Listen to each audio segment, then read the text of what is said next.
But first, I'd like to note that we've aimed to create a space and platform for voices to be listened to, supported, and encouraged. Today, speaking out together against hegemonic constraints, scholars and activists alike will transcend both disciplinary and identity barriers to take part in an open and inclusive dialogue. I'm certain that there will be plenty of fruitful conversations and everyone will want to share their ideas, but please be respectful, open, and patient with each other. That being said, no matter which walk of life you joined us from today, this is a welcoming and safe space for you to talk back. Feel comfortable to make your equally as important voice heard, but also consider that through discomfort, in posing questions and ideas, it is this discomfort that brings about change. I'm going to leave you with a quote to hopefully inspire you this morning. It's by Sarah Ahmed from Living a Feminist Life. She says, "Think of this. Those of us who arrive in an academy that was not shaped by us bring knowledges, as well as other worlds that often otherwise would not be here. Think of thus, how we learn about worlds when they do not accommodate for us. Think of the kind of experiences you have when you are not expected to be here. These experiences are a resource to generate knowledge." I'll now hand over to Tom Godfrey from Boddington to go over housekeeping and accessibility, and then Rahiela, my co-lead organiser and partner, will share more about the context and inspiration behind the conference and give you a brief rundown of what you can expect today. Before I go, there are Transform leaflets just by the door there, so please do pick one up and look at the other events that are happening at and around Nottingham if you're local or you're going to be around over the summer. And also, if you haven't got one yet, there are programs on the table outside.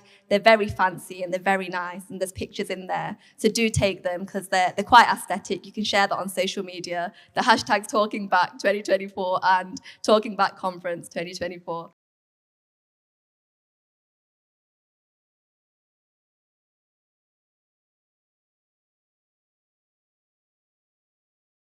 And thank you, Ramisha. I just want to talk a little bit about the inspiration behind the conference. So when we were forming the conference, we had the goal of amplifying marginalised voices and perspectives in academia, an aim which made the conference a perfect fit as Boddington's contribution to Transform. I took inspiration from the late Black feminist theorist Bell Hooks, whose work on radical and liberatory power of voice has been a constant driving force in my own research, one which I've especially come to appreciate as a Black woman, but also for the ways in which she expanded Black feminist theory to speak towards other marginalised identities, showing a profound sense of love and acceptance for those outside her own positionality.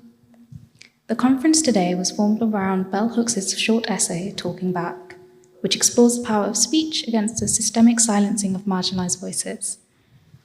The transformative nature of speaking out is achieved only when we are willing to hear the narratives of others, forming networks of collaborative resistance with the potential for profound societal change. Today's panels go beyond the traditional structure of academic conferences, connecting researchers, artists, activists, and academics in speaking collaborative spaces. So our goal is to create a collaborative space where people can share dialogue and share interests that go outside their own worldviews. That's all for the inspiration behind the conference. I just want to note that after the conference, there'll be an open mic from 5 until 6, and you can register for that at the table or just by contacting one of us. If you'd like to present any poetry based around themes of the conference, then that would be perfect, yeah. So the first panel, chaired by team member Trang, will begin now, and the first break is at 11:30, so I'll pass on to Trang.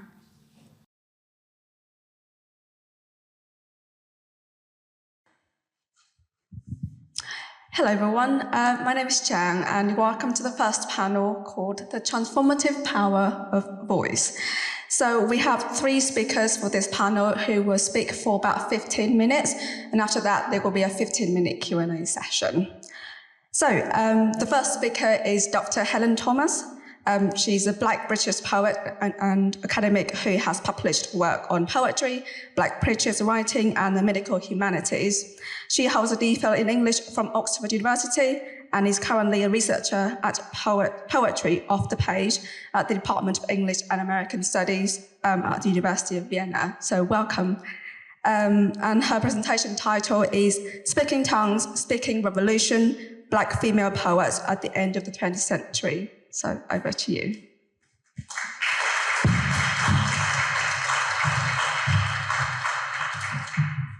Hello, yes, my name is Helen, and thank you for inviting me to this morning's conference. This paper examines talking back by Black British poet performers working in America and Britain at the end of the last century. And I hope to look at it in relation, or I hope to look at these works in relation to bell hooks' concept of political acts and practices of resistance. So the paper situates these works as central to late 20th century efforts to expose racial injustices, resist marginalisation, and amplify silenced voices. In other words, speak words of healing, solidarity, and self-love despite censorship. This paper considers such work as live events, which engaged with the practice of freedom, and contributed to what Hooks called a revolutionary feminist pedagogy, one which relinquished ties to traditional ways of teaching and challenged domination. So I hope to show that the spoken acts of these revolutionaries offered forms of urgent socio-political critique and powerful, sometimes intimate, insight into Black female experiences of racialized injustice. By means of their poetic protest, these poets expanded the scope of feminism and promoted Black women's expressive, creative, and sexual freedoms.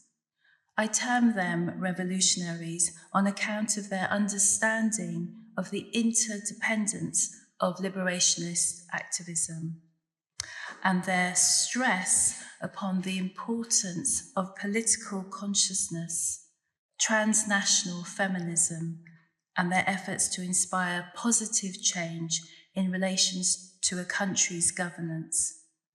This involved voicing their disquiet, their anger, and their disappointment with democracy. It also involved prioritizing a sense of collective identity, as well as emotional connection within the diasporic community. As I mentioned, I want to focus upon performances rather than publications, and thereby highlight a pedagogy that is oral and accessible rather than just literary. This inverts the usual hierarchy of what we consider, or what we often consider, poetic. Serious poetry is usually considered as something printed. Speech is seen as momentary, transitory, possibly duplicitous, words that melt into the air. Yet fortunately, Black women's talking back has been preserved on tapes, videos, slightly randomly, in archives across the world. In their essay entitled Theses on Discerning the Reading Series, the authors Jason Camlott and Darren Werschler highlight the historical factors that have made performance poetry and other forms of spoken word subordinate and imperceptible. This includes inconsistent record keeping amongst organisers and private collectors, as well as the increasing degree of caution concerning copyright and ownership. However, poetry performance is important as it prioritises group audience over individual experience. It prioritises hearing over silent reading, event over narrative, happening over meaning. Poetry performance engages with what Hooks calls breaking the silence, an activity that forms an essential part of the liberation struggles for the oppressed and the exploited. She writes, finding our voice and using it, especially in acts of critical rebellion and resistance, pushing past fear, continues to be one of the most powerful ways of feminist thinking and practices. Hooks also reveals that her academic training had taught her not to focus on the personal, something to which I agree in my own experience. She argued that, or she reveals that she was encouraged to maintain a tone that was scholarly, impersonal. Thus, her willingness to be open about personal stuff in talking, she says, only recently worked its way fully into her writing. This willingness to be open about personal stuff in talking, is visible in much of the work of Black female poets from the 80s and 90s. Their work also exposes histories of colonialism and imperialism as, quote, records of betrayal, lies and deceits, the counterpoint for which Hooks suggests are demands for reparation and transformation. The words of these poets speak out as gestures of freedom in cultures of domination. These cultures are riddled by the illusion of free speech. And so performances such as the ones I'm going to show you some examples of insist on working against the persistence of oppressive mechanisms of silencing, suppressing, and censorship. In her essay, Hooks quotes the work of Tony Kade Bambara. Bambara emphasized that, quote, revolution begins with the self and in the self. Likewise, Richard Schall calls the practice of freedom the means by which men and women deal critically and creatively with reality and discover how to participate in the transformation of their world. For the rest of this paper, I'd like to provide a selection of some key examples. The first comes from Audre Lorde. Audre Lorde described herself as a Black, lesbian, mother, warrior, poet. But her jobs also included being a factory worker, a ghostwriter, an X-ray technician, and a librarian. Lorde's poem entitled Litany for Survival was first written in 1978. It highlights the relentless fear that functions to silence marginalised communities. Such silence, the poem suggests, only serves to maintain their oppression.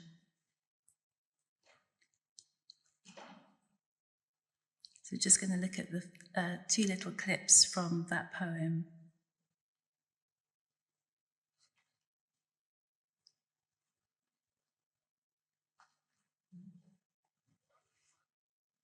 At the shoreline, standing upon the constant edges of decision, crucial and alone, for those of us who cannot indulge the passing dreams of choice, who love in doorways coming and going in the hours between dawn, looking inward and outward at once, before and after, seeking a now that can breed futures like bread in our children's mouths, so their dreams will not reflect the deaths of ours. For those of us who were in prison. So that's the first part of Litany for Survival. I'm going to listen to the second part.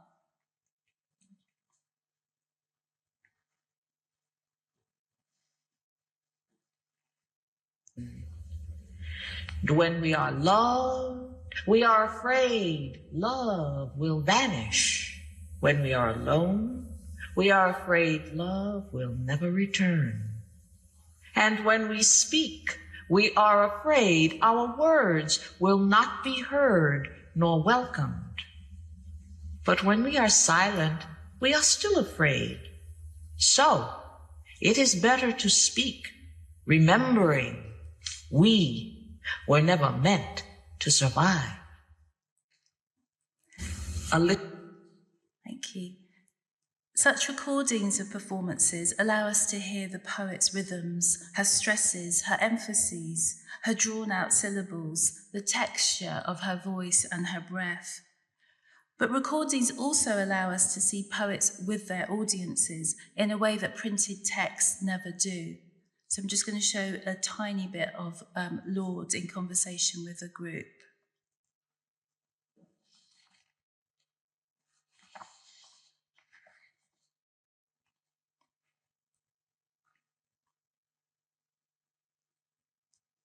To connect and be in solidarity with like-minded people across difference. Do not let the differences pull you apart. Use them, examine them, go through them, grow from them. We do not have to become each other in order to work together. With these recordings, we see the physical presence of the poem's creators. We hear their emotion and their feeling. We catch the pace, the dialect, the pronunciation in their delivery. We see their facial expressions. We see their eye contact with their audience as it connects. The second poet that I'd like to introduce is June Jordan. Jordan was born at the start of World War II to Jamaican parents living in America. She was brought up in Brooklyn and witnessed the Harlem riots of 1964. But even as a child, her father encouraged her to, quote, become a soldier in the war against the colored people. So this clip is from her poem, Menace to My Enemies. And I should say that it's quite difficult to find recordings of these poets. But this one, luckily, has been uploaded.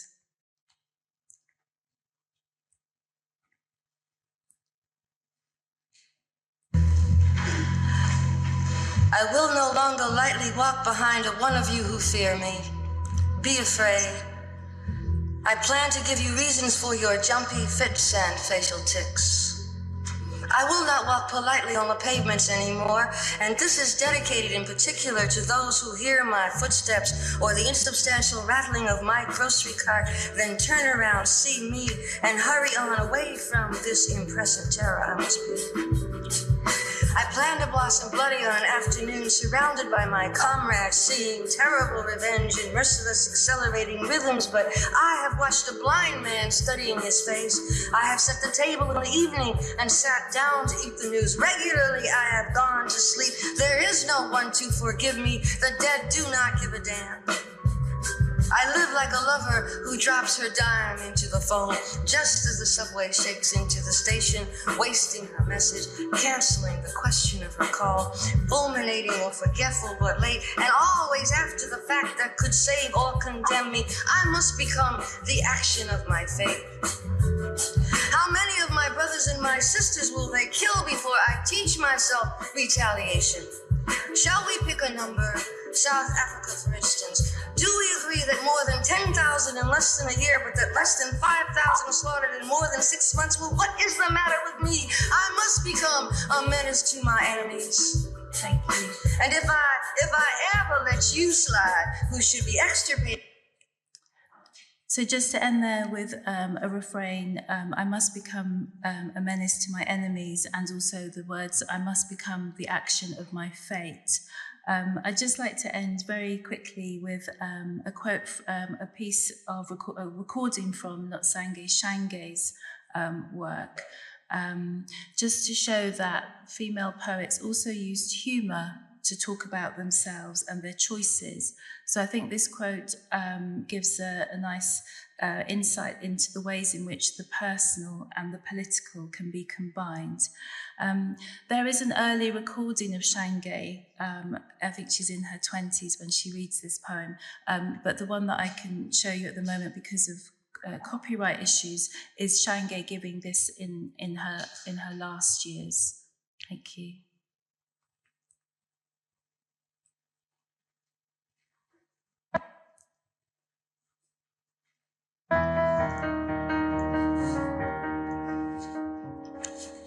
You could just take what he's got for you.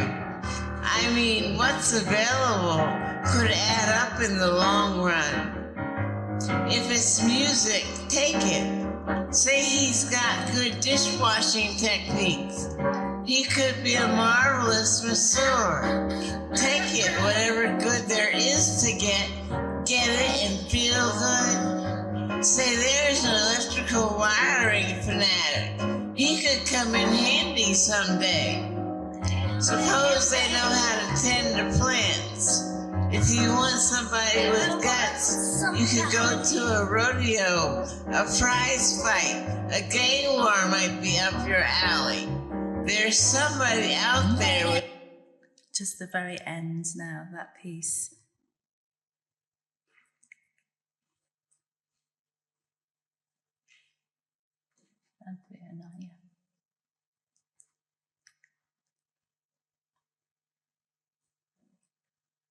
That's possible. But there's so much fluctuation in the market these days, you have to be particular. So whatever good there is to get, just get it and feel good. Just get it and feel good. You could snatch it and feel good. You could grab it and feel good. You could steal it and feel good. You could borrow some and feel good. You could reach it and feel good. You could, oh yeah, and feel good. Okay, thank you. So the final quote comes from Hooks, so that Hooks is addressing or asks us to address our fear of speech and urges us to overcome it. She writes, "When we dare to speak in a liberatory voice, we threaten even those who may initially claim to want our words. When we end our silence, when we speak in a liberated voice, our words connect us with anyone, anywhere who lives in silence." Thank you.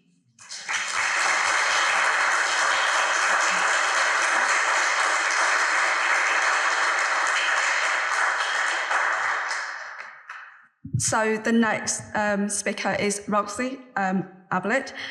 She has recently submitted her MARC M4C funded doctoral thesis and is currently waiting her viva.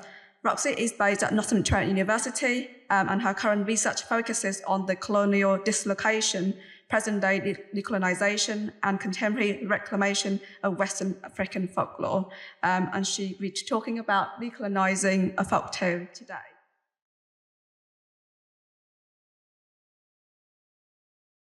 Hi, I'm Roxy, and my paper today combines the first and last chapters of my thesis, seeking to examine initially colonizer folklorist Elphinstone Dayrell's methods when collecting southern Nigerian folktales in the early 1900s.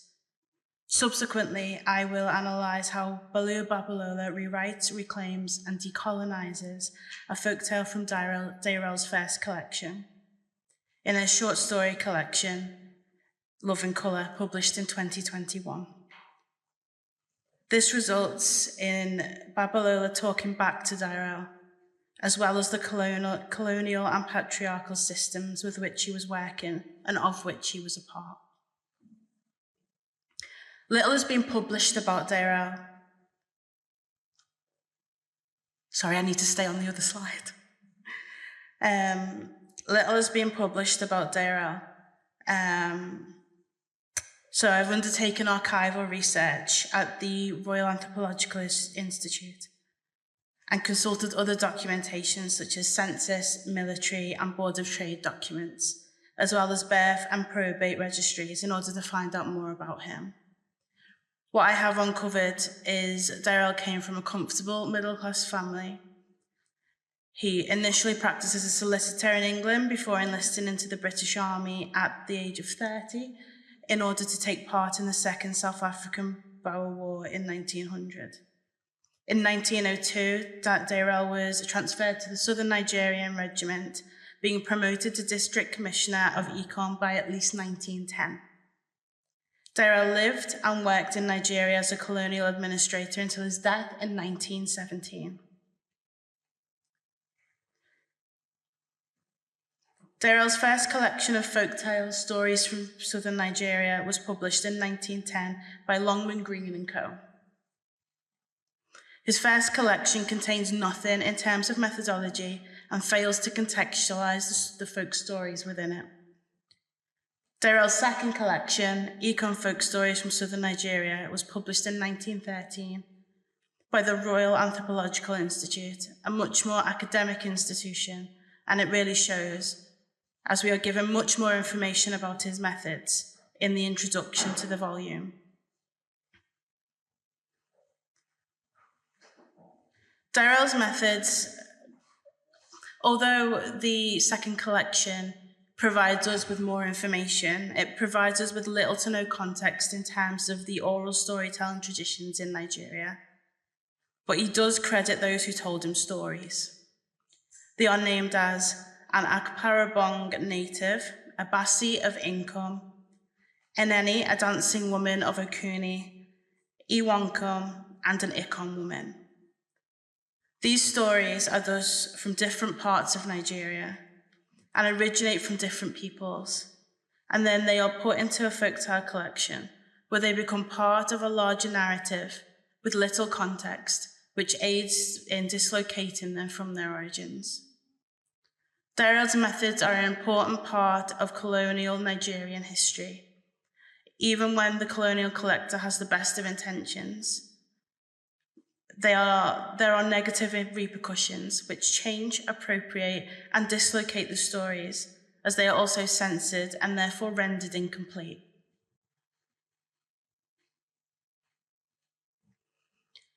Despite initially insisting that the stories had been set down as close as possible to the way in which they were related to him, later in his introduction to Econ Folk Stories, Daryl admits to making changes to them, writing, quote, "Certain passages of objectionable matter have been omitted," unquote.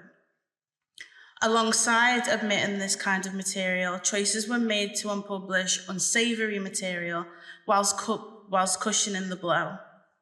At the end of Econ Stories from Southern Nigeria, a folktale appears in Latin, as you can see a little bit on the slide. And this tale concerns what happens to the foreskin when first experiencing sexual intercourse. Daryl does not explain why the story appears in Latin, but it's probably pretty obvious that this folktale has been censored because it concerns sexual intercourse, which Daryl and the publisher might have deemed too objectionable to appear in English, but worthy enough to still be included in the collection, adding yet another layer to the story's displacement. Sarah Hines posits that collecting tales as one would holiday souvenirs results in dislocating individual stories from their respective origins, as they become part of a collection which takes precedence over the story itself as well as its beginnings. This means that a story loses something just by being included into a collection, suggesting that the stories in colonial collections are doubly dislocated when they have undergone censorship, and triply when the story comes from a colonised country and is collected and appropriated for the British middle class by a colonial administrator.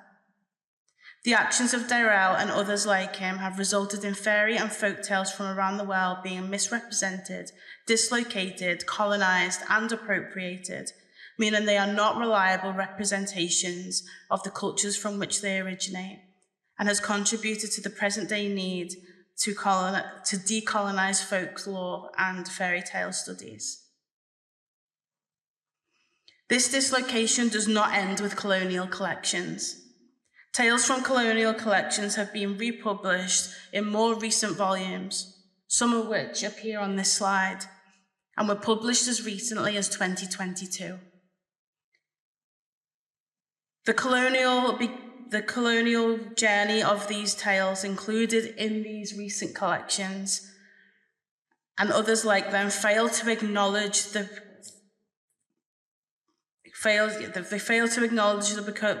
colonial journey that they have taken, further proving the need for decolonisation, and that is where Bolu Babalola comes in. Babalola is a British Nigerian writer whose short story collection, Love in Colour, was a Times bestseller and was shortlisted for the Waterstones Book of the Year. She makes a valiant effort to contribute to this much-needed decolonisation by reimagining folktales from around the world. And this is Love in Colour. So in her collection, Babalola reworks Ituin and the King's Wife, a tale taken from folk stories in southern Nigeria, calling her version Atem. She reimagines it for the modern day, allowing the story to evolve rather than stagnate as it has through colonial collection and Western publication. Babalola does this by providing agency and autonomy to female characters and rewriting colonised stories in order to not only update them for a new generation, but to put right colonial misogynistic wrongs that she sees in Dairel's version. In both Atem and Ituin and the King's Wife, Atem is the youngest wife of King Ophion. She takes on lovers and is eventually caught with Ituin. In Dairel's version, her and Ituin are ultimately put to death. In Babalola's, she takes back her autonomy and starts a coup, saving herself, Ituin, and the rest of the kingdom from the tyranny of the king. Go back one.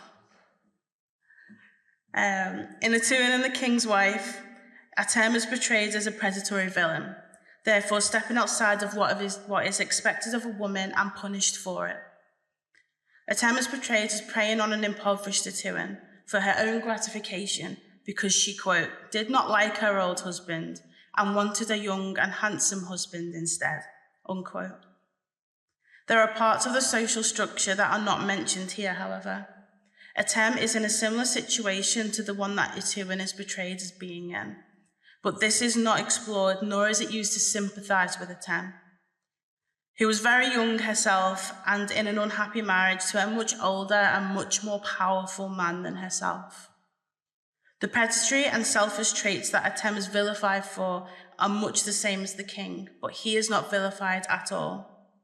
In fact, he is portrayed as a victim who was betrayed by Atem, and Atem is severely punished because of this, because she is a woman. Instead of being portrayed as a potential victim, Atem is represented as the villain who hurts both her husband and her love interest. And this is what encourages Babalola to create a feminist-inspired version of events. Babalola begins the process of centering Atem in the tale by providing more context and concerning Atem's side of the story than is afforded to her in Ituin and the King's Wife, including the circumstances with which she was forced to marry the king. Atem's family had lost everything, leading Atem to seduce then marry the king to save her family from destitution and slavery. Once married to the king, Atem seeks to make as many choices as possible whilst living in a situation where she has very little agency.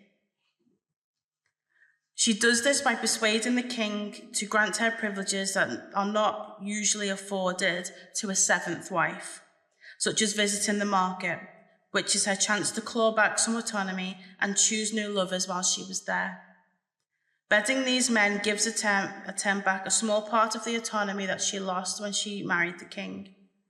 It also provides her with a taste of freedom and a thirst for it to be a permanent fixture in her life, leading her to handle a revolution and organise a coup, which frees her from the king's grasp completely. Instead of concluding the story with social sanctions, suffering and loss for breaking the rules, Babalola, quote, upsets the entrenched phallocentric power positions, unquote, that Ayoub Sheikh insists are reinforced by stories like Atuin and the King's Wife, and Atem thrives because of it. By reimagining Atuin and the King's Wife, a story that empowers women, Babalola has returned to the pre-colonial Nigerian folktales, where women are powerful and goddesses are centered, thus reclaiming the folktale in a way that takes its journey full circle. Despite having undergone a journey through androcentric and suppressive storylines, female folktale characters like Atem can regain their power and reinstate their mark on society. Thus, the story's colonial narrative has not been erased by simply bypassing the colonial collection of and the influence on these tales. Instead, it has been explored fully and allowed a happy ending. In this sense, Babalola rewrites colonial wrongs, aids decolonization, and reclaims the story in a way that acknowledges the colonial influences, but also finds its way back to the pre-colonial. Moreover, in the back of Love in Colour, Babalola lists her sources of inspiration for each of her stories. For Atem, she credits Atuin and the King's Wife by the Calabar peoples of Nigeria. By crediting the Calabar peoples of Nigeria and not Dairal, Babalola is crediting those responsible for its creation rather than the colonial collector and the colonial collection of which the story was a part. In this sense, Babalola is reclaiming the story on behalf of the Calabar peoples by acknowledging that the colonial version of the tale exists, but also letting us know that it does not belong to the colonizer. Babalola thus reworks and updates Atuin and the King's Wife in a way that actively decolonizes the story, as she makes attempts to relocate the story by crediting the people responsible for it. Dairel's adaptation is full of sexist ideals, alongside being included in the collection of edited and censored stories, potentially reinforcing and promoting, even if unconsciously, Western and colonial ideals of women and their place in society. Babalola intentionally does not over-focus on the collector, allowing the tale to evolve into a new version of itself, which centers Atem and provides her with more options than the horrible fate she is subjected to in Atuin and the King's Wife. Babalola's overt and covert confrontations of the colonial practices shines the brightest light on those who most deserve it, such as those who have had to fight for agency and freedom, while still acknowledging and placing the blame for the interruption of these lights in the correct place: colonialism. Babalola has rewritten a wrong that was undertaken a long time ago, the legacy of which can still be seen today. By challenging its colonial history, Babalola has changed the story's future without erasing its past, guiding it into the direction of decolonization. Oh yes, thank you.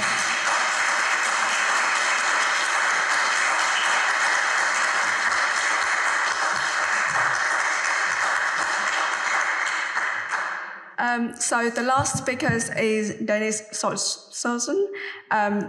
She's a visual artist and researcher of mixed Turkish Austrian heritage and a lecturer in history of art at the University of Birmingham.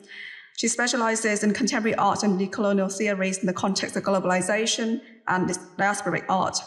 And her presentation title today is Multilingualism and the Use of Voice as Decolonial Methodology in Practice-Based Research. Over to you.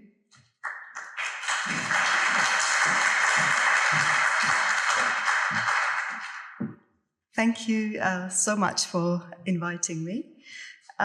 So my presentation will focus on two recent works. One is the video installation Surya Namaz from 2018 and the online archival exhibition Maker Unknown from 2022 as case studies. So let me begin with the experimental video Surya Namaz. Surya Namaz forms part of my practice-based PhD, The Art of Unbelonging, which set out to question binary conceptions of self and other to undo fixed notions of belonging and identity.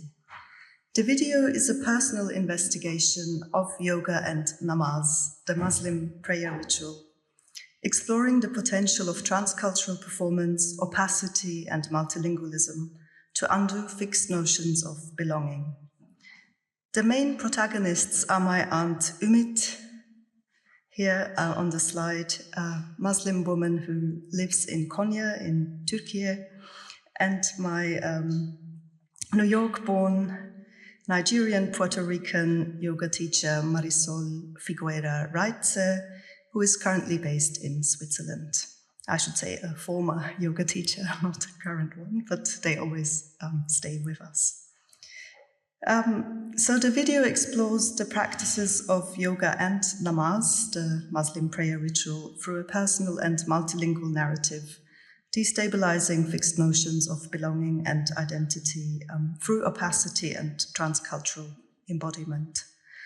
Alongside the multilingual voiceover in English, German, Turkish, Arabic, and Sanskrit, filmic and sonic techniques such as superimposition and partial translation are used to articulate the complexities of multiple belongings in the diaspora space. Through putting the cultural distinct practices of yoga, namaz, and Catholic church rituals in relation with each other, the video simultaneously hybridizes these ritualistic practices and interconnects them in rhizomatic ways, challenging dualistic thinking and assumptions of a singular root by promoting a philosophy of multiple belongings. I will now show a brief excerpt of what is usually a 10-minute video. I'm going to show a few minutes from the beginning. It starts with a black frame, so don't worry.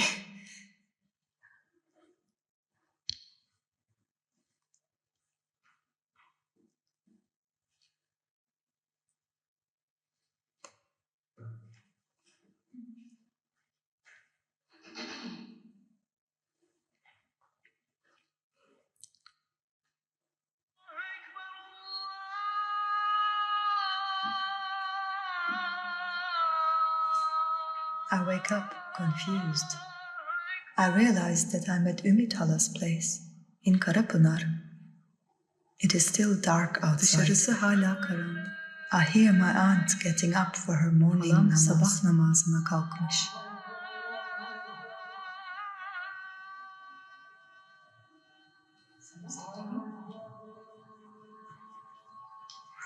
Come inhale. We exhale. Trini, inhale, look up. Chat body, step back, long down, chaturanga. Pancha, inhale. I clamber out of bed, recalling how unpleasant it felt for me to get up for my Mysore yoga practice in London. Ich fand, vor Sonnenaufgang fürs Yoga aufzustehen. I start to set up my camera. Ich beginne meine Kamera aufzubauen. Light gradually fills the room. Allmählich wird es heller. I love to watch the sun rise. Ich liebe es, dem Sonnenaufgang zuzuschauen.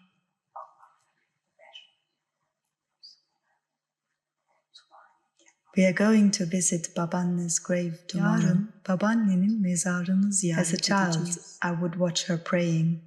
Çocukken onu dua ederken izlerdim. Sakin olun. We were not allowed to pass in front of her prayer rug. Sureleri okuyan yumuşak sesi. I can still hear her soft voice, mumbling verses from the Quran.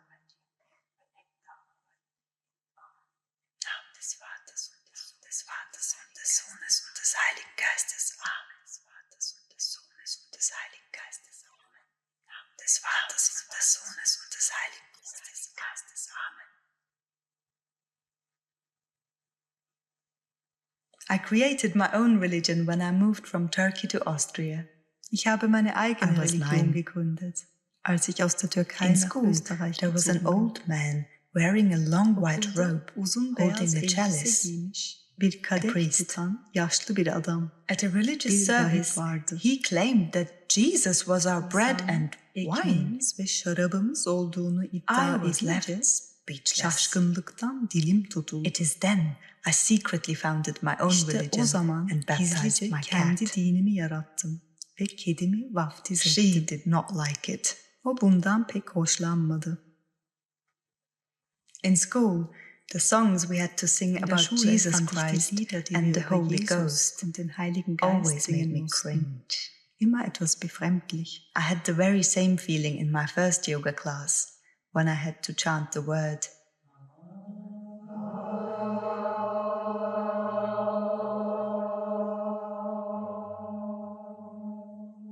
The room was full of strangers. Oda çoğunlukla zayıf, mostly Asyalı skinny, olmayan, elastik, non-Asian, renkli wearing kıyafetler elastic, giyen colorful, ve tight-fitting clothing Sanskritçe and şarkı chanting söyleyen in yabancılarla Sanskrit. doluydu. Fakat But öğretmenim practicing with Marisol'la Marisol, yoga yapmak my tamamen Mysore yoga farklı teacher, bir deneyimdi. or as some would say, guru, was a totally different experience. Durch ihre Art zu Her singen chanting of the invocation und ihre mantra Art, mich beim and Üben the zu way begleiten, she guided me through the postures made me feel fühlte liberated ich mich and befreit alive. und lebendig. I suddenly felt connected to something much larger than myself. Allah rızası için bugünkü sabah namazı.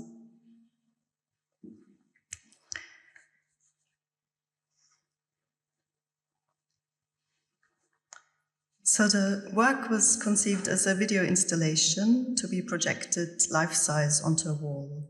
The point of departure for this was, and the inspiration for this video performance, were memories inscribed in my own body, images of my babanne, my paternal grandmother, performing namaz that had came to my mind while I was practicing yoga. Flashes of memory and feelings of confusion, belonging, not belonging, longing and dispersion that I've tried to recreate through filmic means. In addition to the projection, it was important to me to show interviews with the main protagonists, here presented on 2 monitors with headphones, in order to further contextualize the work. These short documentary-style interviews introduced the individual perspectives of the main protagonists and their personal approach towards the distinct practices of yoga and namaz, the Muslim prayer ritual. Together with its key attributes, opacity and errantry, Edward Glisson's Poetics of Relation was central to my research and formed the guiding framework for the art of unbelonging. Fundamental to Glisson's conception of relation is the respect for the irreducible difference of the other. Translation, as one of the art forms which, following Glisson, inscribes the multiplicity of the world, is key to my practice. Through my research, I want to argue that rendering the diversity of languages and, by extension, difference audible, visible, and legible in contemporary diaspora art practice is key if we want to generate a shift in the audience's monocultural or monolingual imaginary. So this brings me to the second project I'm going to present today, a more recent curatorial project, the multilingual archival exhibition Maker Unknown. This project was realized in collaboration with storyteller and author Vayu Naidu and artist-researcher Mukul Patel, and supported by the Arts Council, England. The project proposes to reimagine the Camberwell Inner London Education Authority's collection of non-European artifacts, exploring archival silences such as the lack of information regarding provenance and addressing the legacy of empire through object-based stories in English, North and South Indic languages. Stuffed textile patchwork elephant with embroidery to the body, made in Nepal. The maker is unknown. Ink and watercolor print. The print depicts Ravana, a Hindu demon. Ravana is shown seated with multiple arms and heads. The print was handmade in India. Hand-carved wooden block for printing. The hand block has a fine geometric pattern with a border to the top and bottom. There is a handle to the reverse. There are 5 hollow tunnels running the length of the hand block, possibly Indian. The maker is unknown. So these are catalogue entries for objects which form part of the Camberwell Inner London Education Authority's collection of non-European material. This historic collection was founded in 1951. The recurring reference to the maker's unknowability in the catalogue entries raised questions regarding circumstances of the object's acquisition and provenance history. So to what extent can the objects in this collection, which embody the history of empire, such as a textile elephant or sari fabric from India, be considered as agents of diaspora, connecting dispersed people with their cultural heritage? What is the potential of multilingual storytelling, digital assets, and sound to reimagine the archive as an educational tool in the digital sphere? Departing from these questions, the project Maker Unknown aims to explore gaps and blind spots in the collection history and in the categorization and provenance of non-European objects through this digital archival exhibition. It does not attempt to close any gaps in knowledge. On the contrary, it aims to explore the potential of what Saidiya Hartman calls critical fabulation, as a method based on a critical engagement with the archive, put in practice by speculating about the object's memory and biography. The objects speak in the first person in short fictional vignettes written and narrated by Vayu Naidu and translated in 8 languages. Inaccessible, silenced voices of the past come alive to tell stories of what has been left out of the archive. The following fable, conceived in response to the stuffed textile patchwork elephant or object T3001, exemplifies this method. I will show a very brief extract here from the website. These are around 2.5 minutes long. My name is Hasi, and I'm also a Sathi, friend and companion. When I was made, there were a few Maharajas left. There were emperors who looked after me better than their wives and wrote poetry to me. Memorable as animal, and now I am an object, Hathi, as a toy maker's joy. With a hand-embroidered mirror blanket and headdress in bright desert colors, Hathi bridges the idea of transport, as it is a carrier, an animal worshipped as Ganesha to remove obstacles, particularly in travel, with its vegetarianism to bring peace. Sorry, just to another language to give you a taste of the different languages and voices. मेरा नाम हाथी है और मैं भी एक साथी हूँ, दोस्त और साथी.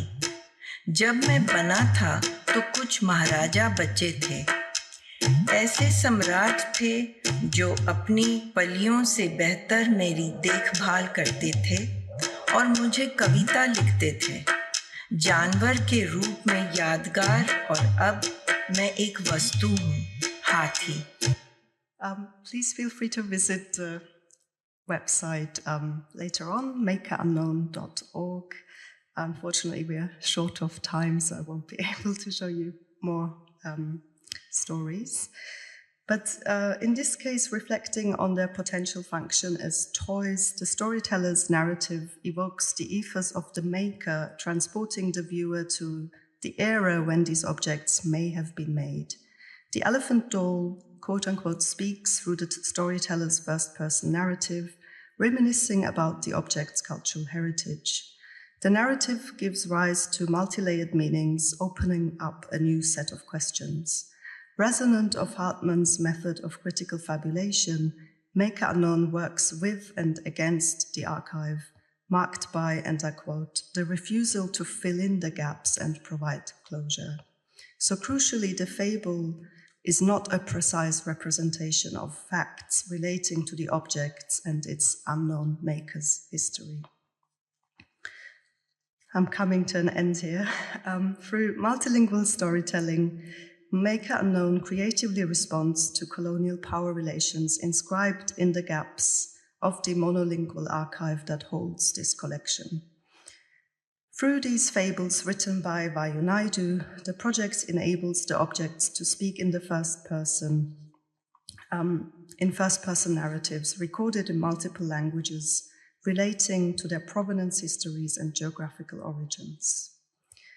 We discussed the greater resonance of the audible fable being told in the first person, as this gives a greater sense of affinity with the object, the maker, holding on to the thread of why it may have been collected as a memory of a whole subcontinent, as Vayu Naidu puts it.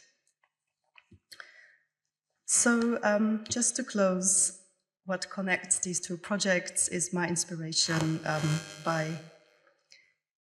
with Edouard Glisson's writing, who compellingly asserts in Introduction à une poétique du divers, that multilingualism means to practice or create in the presence of, which means with an awareness of all the languages of the world.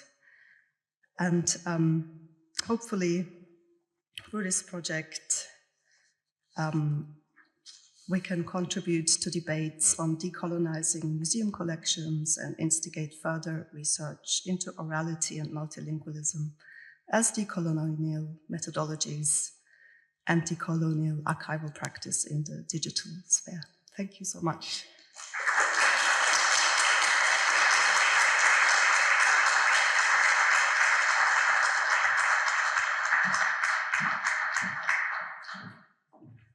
I enjoyed all of the papers and we'll be thinking about them for a long time to come. But I wanted to ask a question to Dr. Helen Thomas. I'm sorry, was that your last? Okay. Yeah. So I noticed you said something. I'm a fan of many of the poets that you engaged, and I was really ignited by your attending to performance and not just sort of the written text. I wanted to follow up on what you were saying. You made some comments towards the end about humor and how these poets are negotiating humor. And we know that humor is sort of an underestimated realm of analysis. And I wonder if you could speak, if there had any additional comments to how they're using humor, how you see that intersecting with Black feminist performance practice? Yeah, absolutely. It sounds really loud. Yeah, I think humor is something that is at the end of the subject areas for poetry performance. And in my own research, I have, so it involves, I didn't really frame the research properly. I've been listening to hours of wonderful archive materials from the 80s.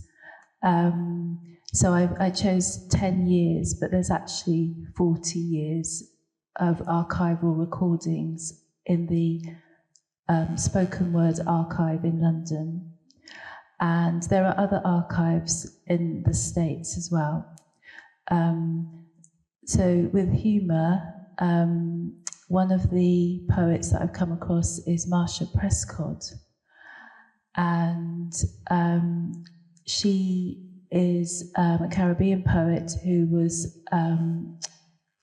performing at the same time as Shanghai, and there are recordings of events where Prescott is with other people like Breeze, Jean Binta Breeze. Shanghai is talking. It's giving a bigger picture of the transatlantic discussion. But going back to Prescott, who uses satire. So one of her famous pieces is a parody of the British song "Lands of Hope and Glory," she performed Land of Rope and Tory in the 80s. Nothing's changed. And it's taken me 6 months to get hold of her. And these projects are, they're wonderful, but they're very, like, you follow a lead and you follow a lead. So she, most of her work was humorous. And what I've noticed now is that humorous poets seem to have slipped. They're the first ones to slip from the non-existent canon. It's a bit like Star Trek, the black that gets killed first. It's the humour that seems to go, and it's such a shame. However, I'm going to interview her on Friday, and part of the project that I'm involved in is trying to interview people. She's elderly and unwell, so this is a really lovely chance to get her to speak about her use of humour. That's just one example. Yeah, but I think humour is so effective. It might not work outside a certain cultural context, though. That's the only thing that can be a casualty of it. Pleasure.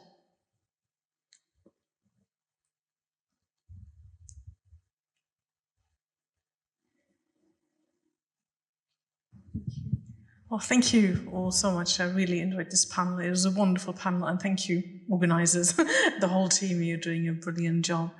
I don't want to be too greedy, so if there are lots of other questions, let me know, I'll stop you. But I have a question for all of you, because I thought the dialogue that was created in the panel was really interesting. And, Helen, you started with, this idea to find a voice, and sometimes in academic writing, which all of you do as well. It's sometimes hard to kind of find your own voice when you're often meant to kind of step back behind a scholarly voice, perhaps. Do you feel it like you're achieving that? Are you finding your own voice in your academic writing as well? Yeah, you and all of you in a way, because you all also analyze other voices and want to do justice to them. Yeah, and in your creative practice, to what extent do you kind of balance this, in a creative practice, but also doing justice to other voices? And for example, Roxy, I know your wonderful dissertation. You've given us a much more polite version of Awalola, but there are more critical elements, right? Because whenever we see decolonial rewritings, there's always a but and another but coming, right? And I was wondering, when I saw this elephant, this elephant kind of voicing a story, giving it a voice potentially. I mean, because I know the Indian context, I had so many buts coming, and I was wondering, is this directed at children? Is this even taking caste into consideration, right? And so on. I was just wondering, so many buts, but what's coming, right? As in any decolonial practice, which is a good thing. So I'm just wondering, how do you, in order to find your own critical voice, and if you do creative practice, how does this gel? I hope it's a quite a big monster of a question, so maybe find ways that you want to answer. Would you like to start, Roxy? Yeah, I mean, my paper is a very slimmed down, very heavily edited version. It's not, the full extent of it isn't as black and white. I really struggled with the fact that actually Dayrell wasn't the big bad wolf all the time. His intentions, for the most part, were good, even if his methods were questionable.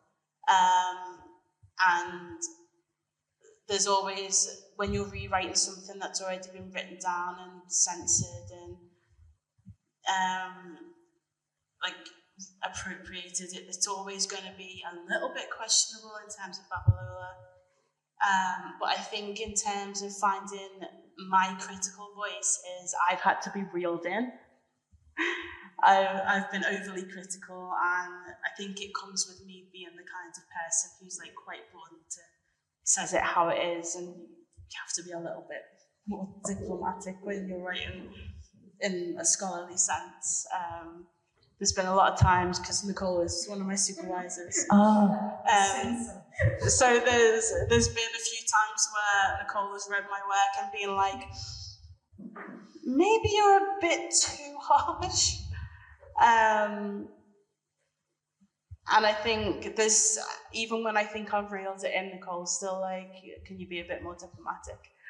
But I think I kind of like that I'm quite blunt with it though. Like I don't make any apologies for calling people out, and I think people, even if they don't exist anymore, need to be called out.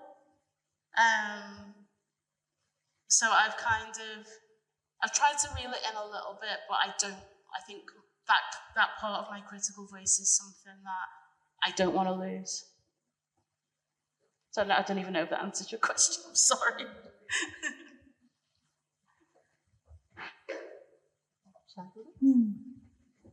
So, yeah, it's a huge question, of course.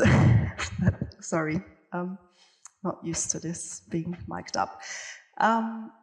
Yeah, I guess the projects I showed are very different. One is my own voice and very personal, where the personal becomes political. The other project is more, I'm sort of driving the vision, orchestrating it, but I've commissioned other artists or collaborated with Vayu Naidu in this case, who's a published author. She was born in India, grew up there, then is living in between London and South India. And she had creative license, I guess, to shape these stories in discussion with myself, but they are not, as I mentioned, not trying to fill the gap because it's kind of impossible. So the aim wasn't to find out all the facts about these objects, which may have come with, as often happened, I think, with objects from the Indian subcontinent. Just before independence, a lot of retired British generals from the East India Company would bring back collections of artworks, which then went on to auctions later. And these objects, I'm not sure how they've come to be part of the Inner London Education Authority's collection, which was a handling collection for school children to teach them good design. And this is a selection of 9 objects from the non-European materials. They have other rubrics as well in their collection. But yeah, I'm kind of derailing from the question. So it's a tricky thing because I appreciate kind of giving a voice to an object. It comes with all sorts of ethical questions. Do we, by doing that, impose a voice onto it? Do we silence it again? I don't think I have an answer here, but I'm curious to hear other opinions about this. It was, I guess, an experiment in what is possible in terms of an intervention, offering a different way of engaging with these objects, histories, and what they may mean to people of in the diaspora in Britain. Yeah, it's a nice question. Well, I'm not going to make any pretenses because I think in my first publication, the quote was, "All research is autobiographical." That's that. And luckily, I never had to defend that. But I think it stemmed from getting really angry at one point when I was doing my DPhil, and I wanted to switch what I was studying, and I had to go in front of a panel and explain why the subject that I wanted to study was of value. That was interesting because I had switched from the writings and prophecies of William Blake, 18th century poet and illustrator, to the slave narratives that were published in the UK in the 18th century, and that I was being asked why they were valuable I'm quite a passive, this sort of calm person, but this rage really changed my way of thinking. It was like an anger, and then I realized I had to work out how that mapped onto myself. So I would say that all my writing is about me. I'm really sorry, but it's me in an extended sense, a family over centuries sense, touching 16th century beyond, and looking into the future and how I, as a family, connect with other families. So yes, it's always there. Hopefully just a conduit for that. But yeah, I think when you lose the emotional content of your research, you should step away from it and find it again. Yeah.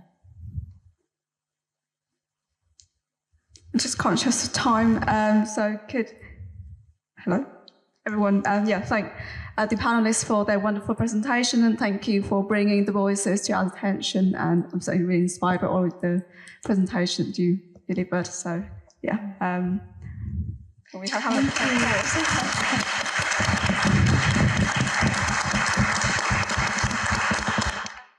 First, we have Holly Hodson, a researcher, writer, and a political organizer based in London. Holly holds an MA in Anthropology of Migration and Diaspora and is a co-founder of the We Smell Gas Collective. Today, Holly will be presenting on grassroots transnationalism against the global-local dichotomy. Helen, floor is yours.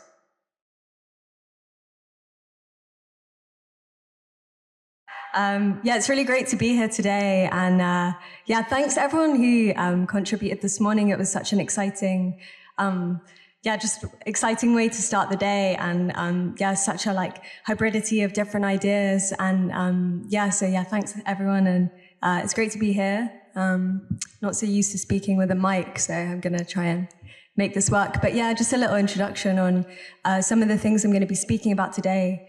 Most of my energies the last few years have been with the anti-imperialist climate justice collective, We Smell Gas.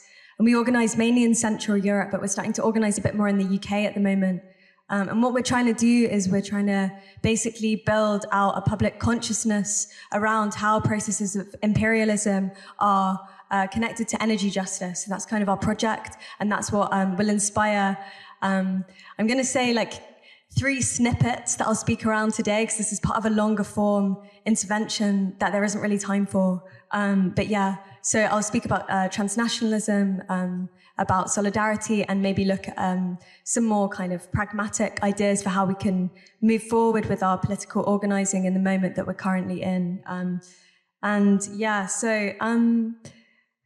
Basically I'm going to argue that while revolutionary organising models are a critical part of our internationalist movement ecology, our urgent struggle for as people based in imperial cause like the UK is not necessarily to create a network of complex political architectures, as so often feels like the challenge, but I'm going to argue that our challenge perhaps is about revealing our imperial complicities where they lie, whilst also revealing the linkages between our struggles so we can transform those linkages into impactful action.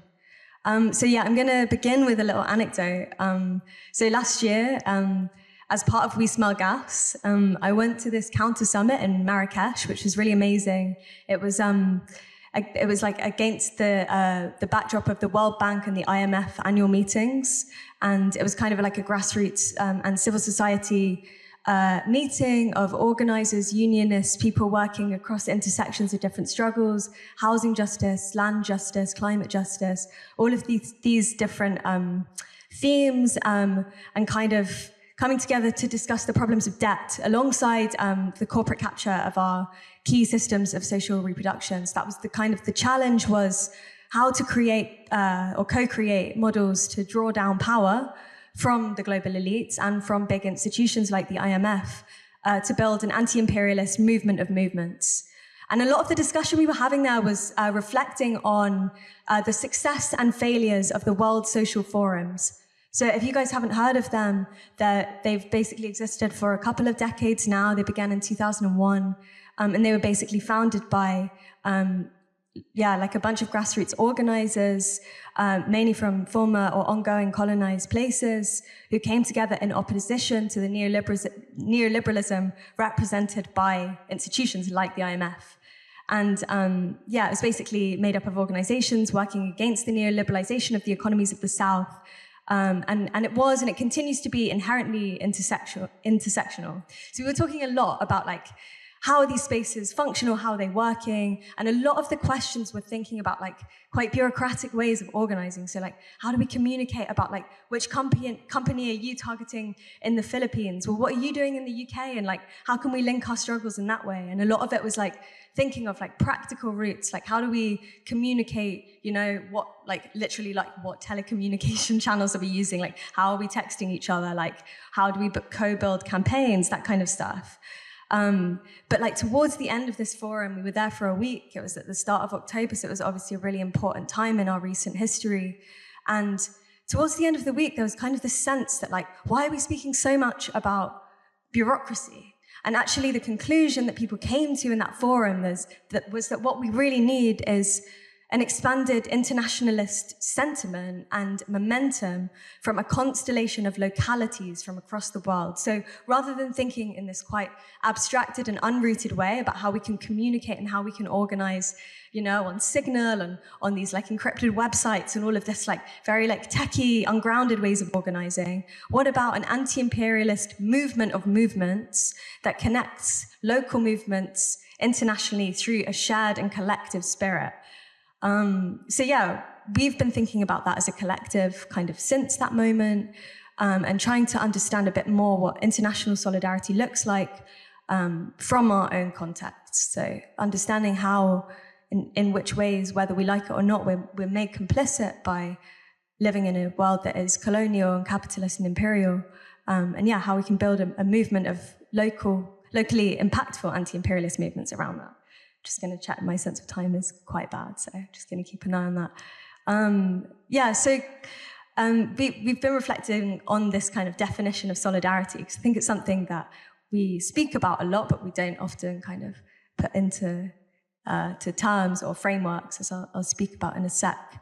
It feels like an important moment with the context of what's going on at the moment in Palestine, in Sudan, in Congo, and in many other places in the world at the moment, to kind of dig deep into what does solidarity actually mean, how can we practice it in our communities, and how can we do that with an internationalist intention and impact.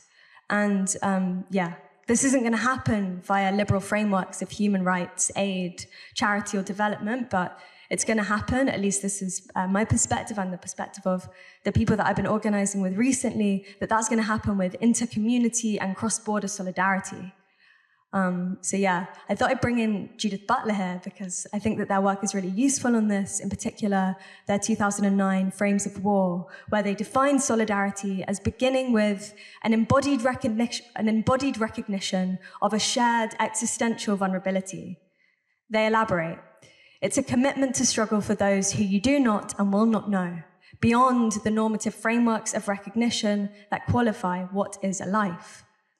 Our solidarity must travel beyond these normative frameworks, these frameworks of law, of human rights, of aid, of charity, of recognition, in particular in the case of Israel-Palestine, when those frameworks have absolutely failed us and failed Palestinians, these liberal frameworks.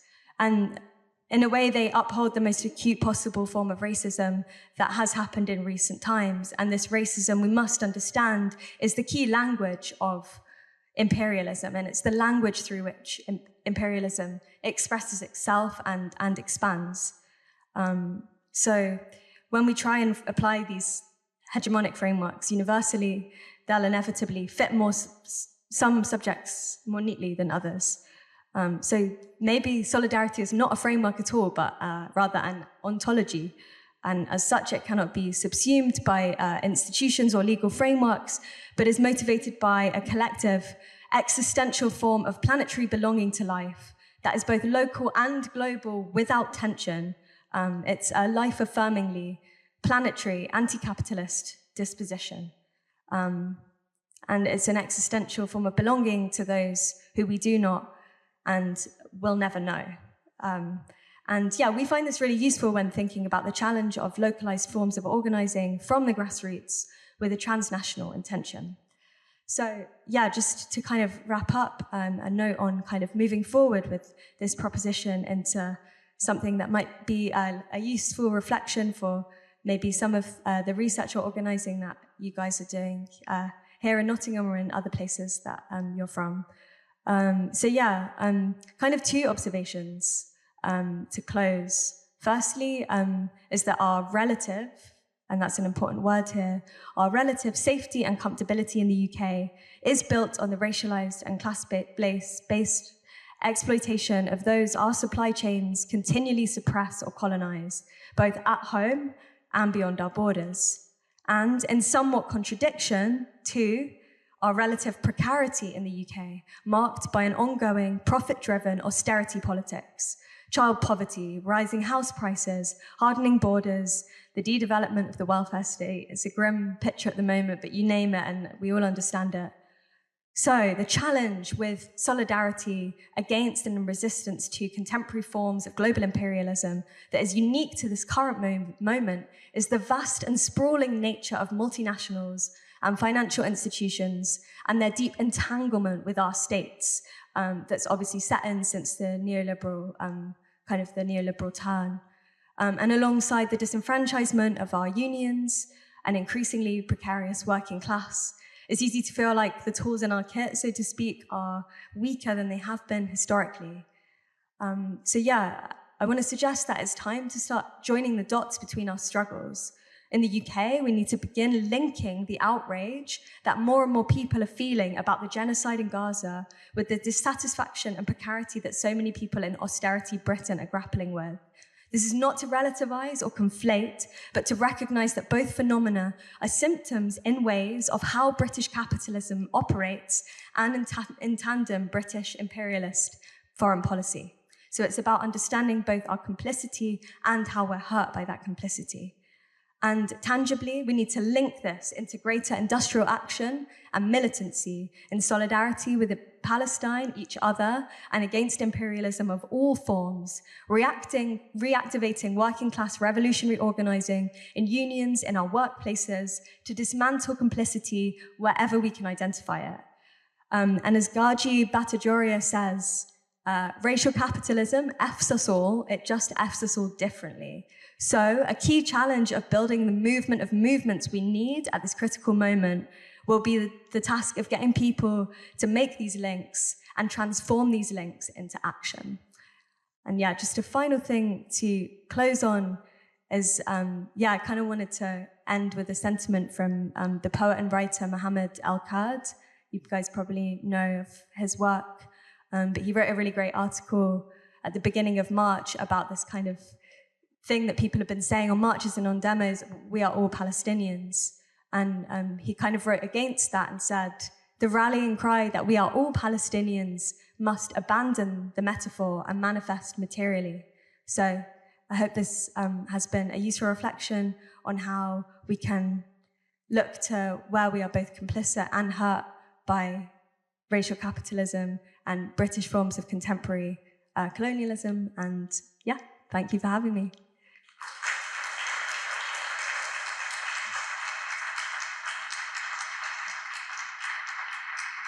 Our next presenter is Jennifer Bell, a senior lecturer in fashion marketing and branding at Nottingham Trent University. Jennifer is also a researcher and a creative in the Web3 space, working with spoken word and textile art together with multimedia artist Dow Jones. Jennifer's presentation titled Contradictions to the Word Skill.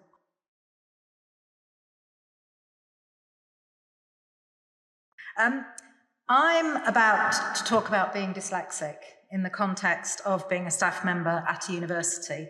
And I sort of say that while owning quite a lot of privilege in my own life. I'm very educated, I'm white, I'm female, and normally I can navigate the world with considerable ease, actually.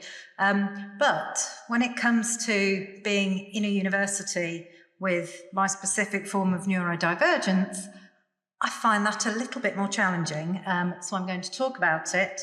And I'm going to read from here, and it's essentially spoken word, so I will talk, and we've got some video that is going to play while I talk, that hopefully you might get a sense of some of the things I experience in a very personal way, both visually, but also through what I'm saying as well. I've become subject. It's overt. No point hiding it. This is about me. My experience, things I've seen, experienced, places I've been, places I've stood, places I've imagined, places I've recalled, big and small, and feelings that places and imaginings invoke, and talking about them all.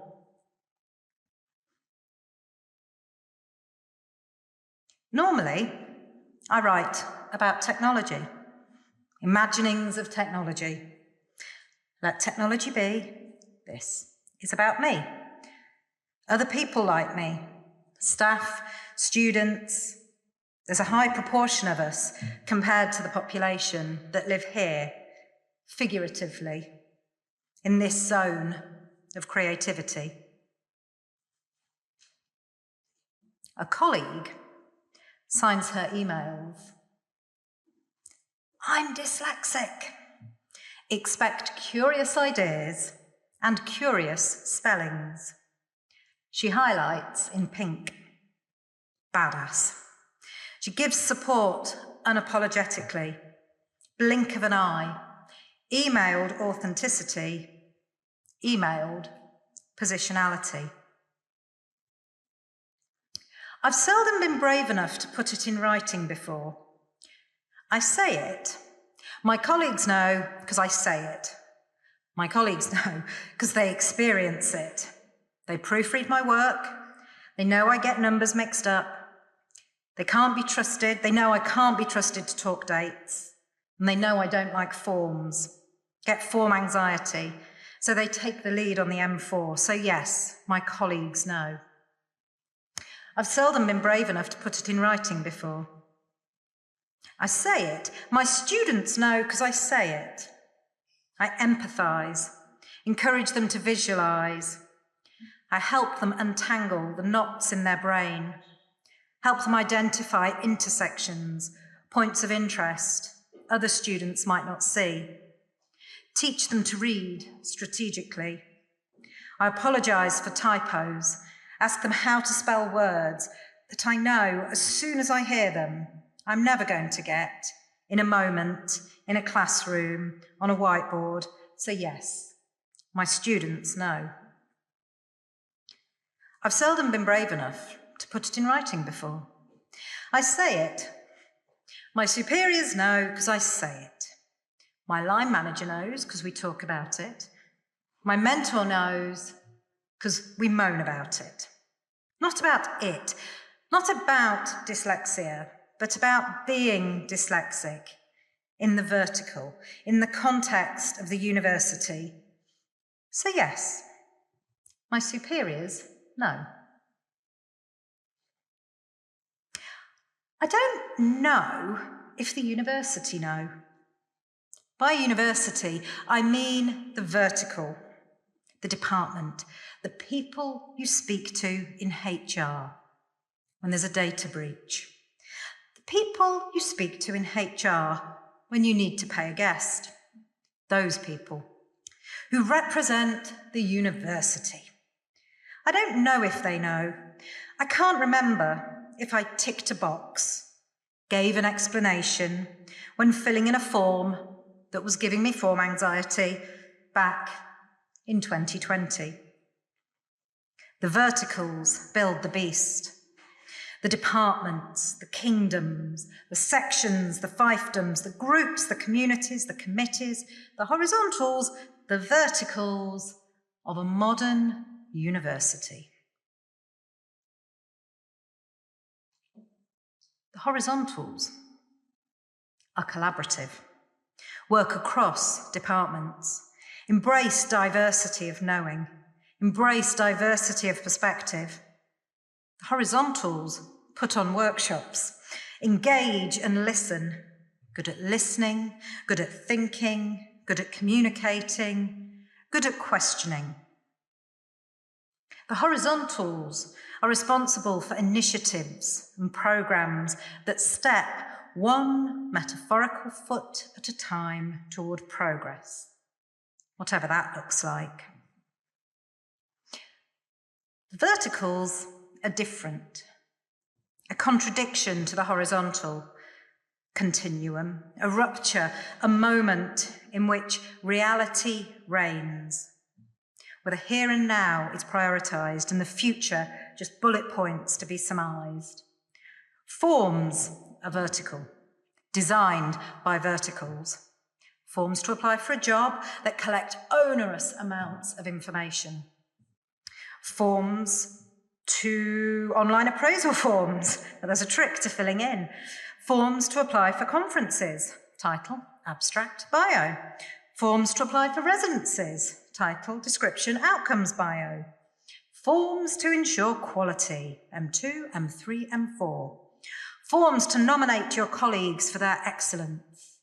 Forms to argue for your own excellence. When I say seldom been brave enough to write about my dyslexia, my neurodivergence, there have been forms where I've included it when talking about my excellence. It feels ludicrous to say out loud excellence, like excellence belongs on a form, is measured in words, rhetoric, memories, rememberings of the things that you've done or said or thought or actioned, contributions that you've made to the lives of your students or other educators.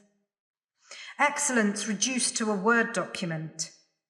When it enters the world of Microsoft, it's diminished, saddened. When excellence is communicated by words and evidenced through language on a form, formatted by verticals, it's a challenge for the horizontally minded. It's a challenge if you process outside of the linear, outside of the structures imposed by the organisation. If you process from a point of chaos, communication isn't just communication, it's synthesis. A continual process of negotiation, of unpicking, unravelling, and putting back together again. Understanding and articulation only reached when the world has been deconstructed using the very tools that challenge, using the words and the sounds and the letters that jumble before your eyes, using the words and the sounds and the letters that swap places and dance, that appear through your own hand, through your own physicality in the wrong order. The frustration of thinking one thing and seeing another and knowing you're the loose connection, that you can't communicate meaning because your hand cannot keep up with your head, which is jumping and racing and working overdrive to synthesize. There is beauty in the chaos. There are shapes and words and unexpected connections, but the chaos needs simplicity to breathe. The chaos needs simplicity to relieve the pressure and the confusion of all the stimulation of the words and letters, and the chaos needs simplicity to do things better. Verticals do not seem to thrive in simplicity. Verticals love bureaucracy. Verticals use complexity to test the validity of operators like you and like me. Verticals are systems and places where business is done in. Verticals administrate. Verticals are not a place to get lost in if you're dyslexic and your brain needs to flatten and unpick concepts and data and information before it can build it up again in 3D. Before the brain can understand all the horizontals and verticals in their totality. Verticals are not unique to places like this. Verticals constructed over time and written into law, ascribed place and station through borders that separate, organise and categorisation into world formation.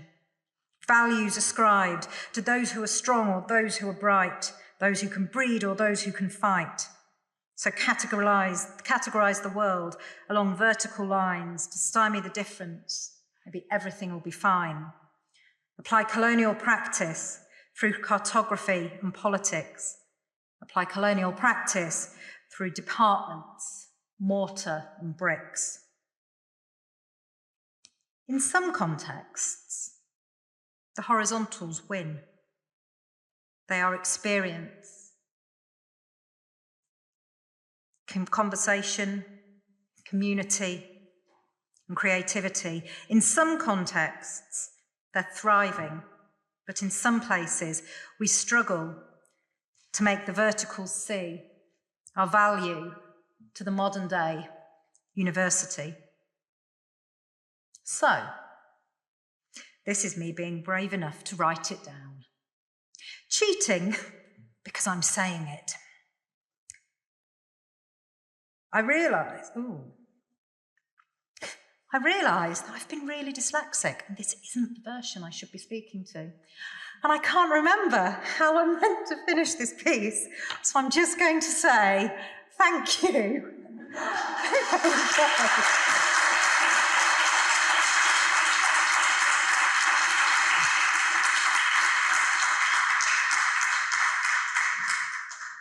And finally, we are joined by Jalila Burrell, an art assistant professor of African American Studies at Loyola Marymount University. Her paper titled "They Say I'm Different: Black Women, Sexual Sovereignty, and 1970s Soul Music" explores the intersection of Black feminism, humor, and music, offering critical insights into the cultural contributions and sexual sovereignty of Black women in 1970s. The floor is yours.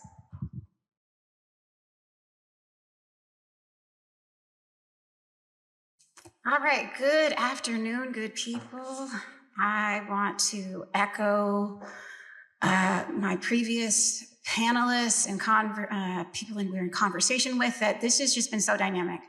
And I'm happy to be with everyone. As was said, I'm coming to you from Los Angeles, and I just came from Liverpool, actually.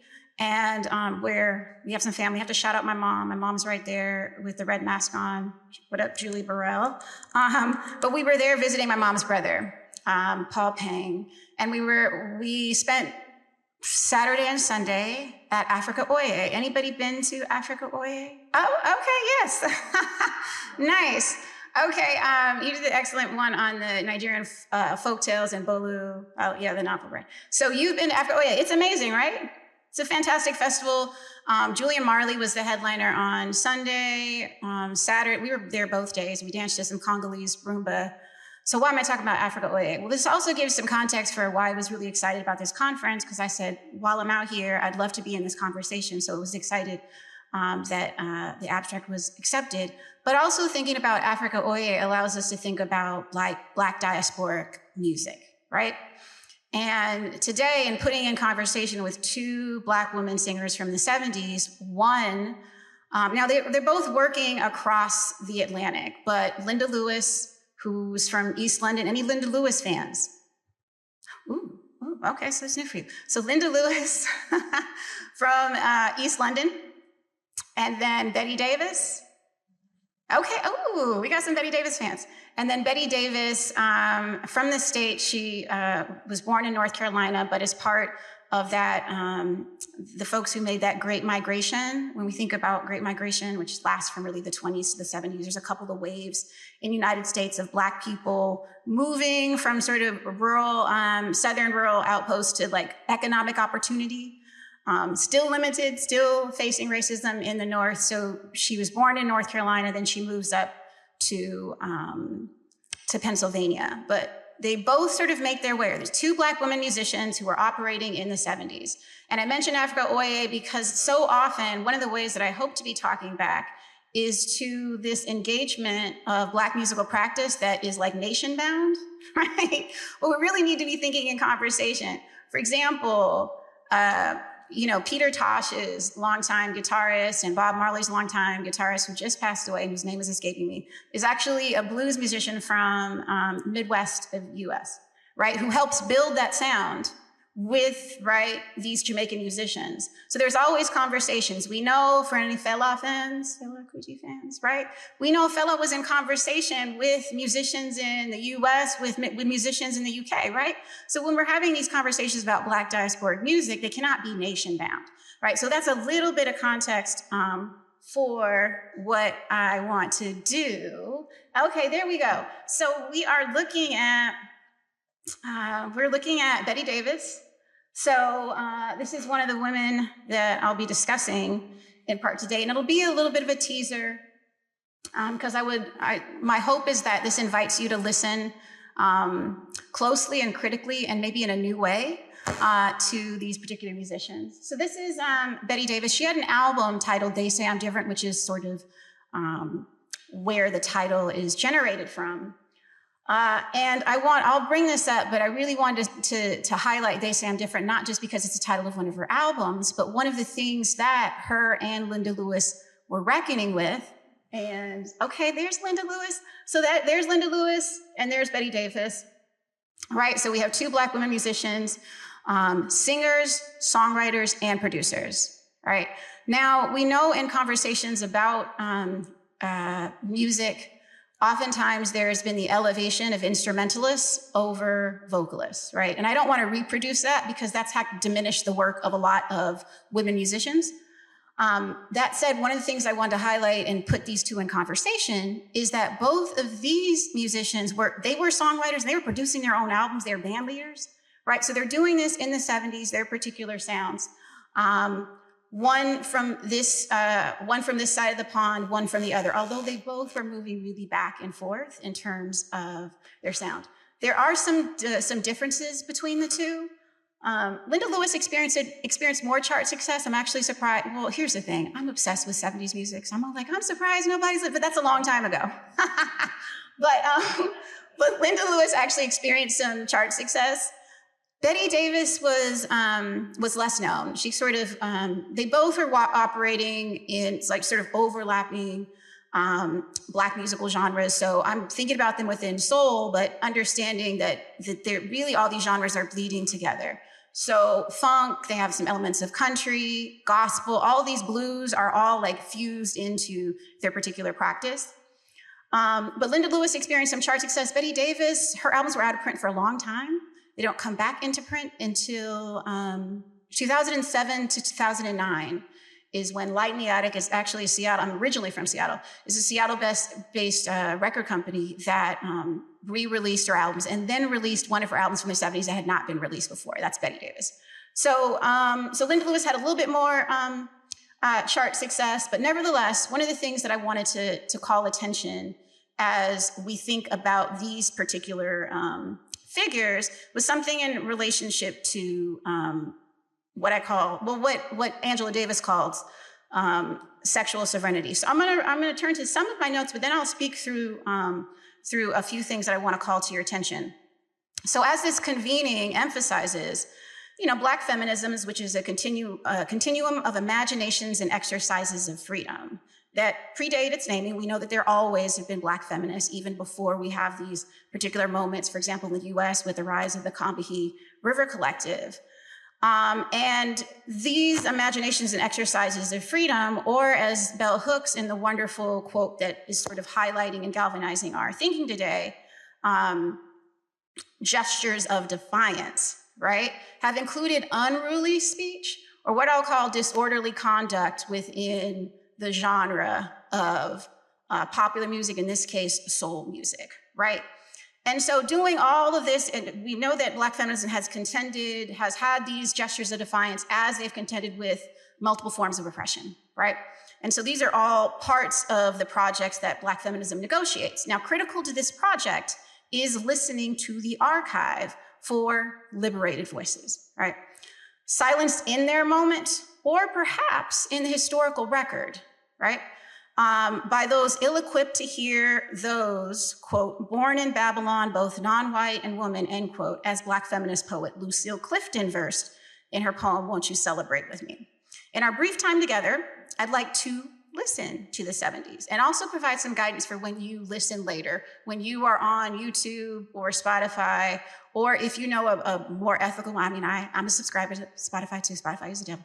What was it? Muneera said earlier. But nevertheless, if wherever you are, hopefully that when you listen, that maybe this will help activate ways you're understanding the way that these women are moving through soul singing convention, right?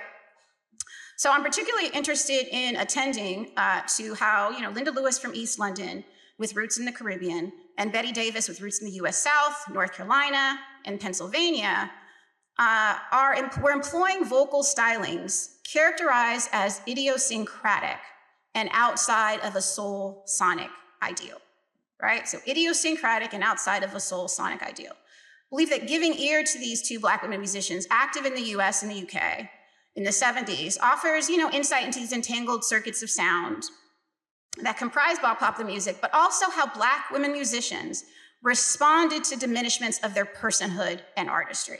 And in this respect, there's a point of conversation with Dr. Helen Thomas's presentation from earlier. So often when we're thinking about Black feminist thought and Black feminist traditions, there has been historically this emphasis on literature, right? And this pivoting, there has been a movement for this for a number of decades, but pivoting to performance. We know the really critical work of Angela Davis and Hazel Carby, who I'll bring in a moment, called attention to blues musicians as these really Black women blues musicians in the US being an important site, right? Their work of site of feminist consciousness, right? So, but also when we turn to how Black women are responding to diminishments of their personhood and artistry, how expressing their feminist consciousness through music. Now, this guided listening to recordings will probably only get to really unpack one Davis song and listen to a bit of one Lewis song, attests to how both women were fluent in soul singing convention, right? And I'll bring soul singing convention and soul sonic ideal into the conversation in a second, but particularly how they used their familiarity with soul singing convention to manipulate it to sound Black women's desire in the fraught context of the Atlantic world, right? To sound Black women's desire.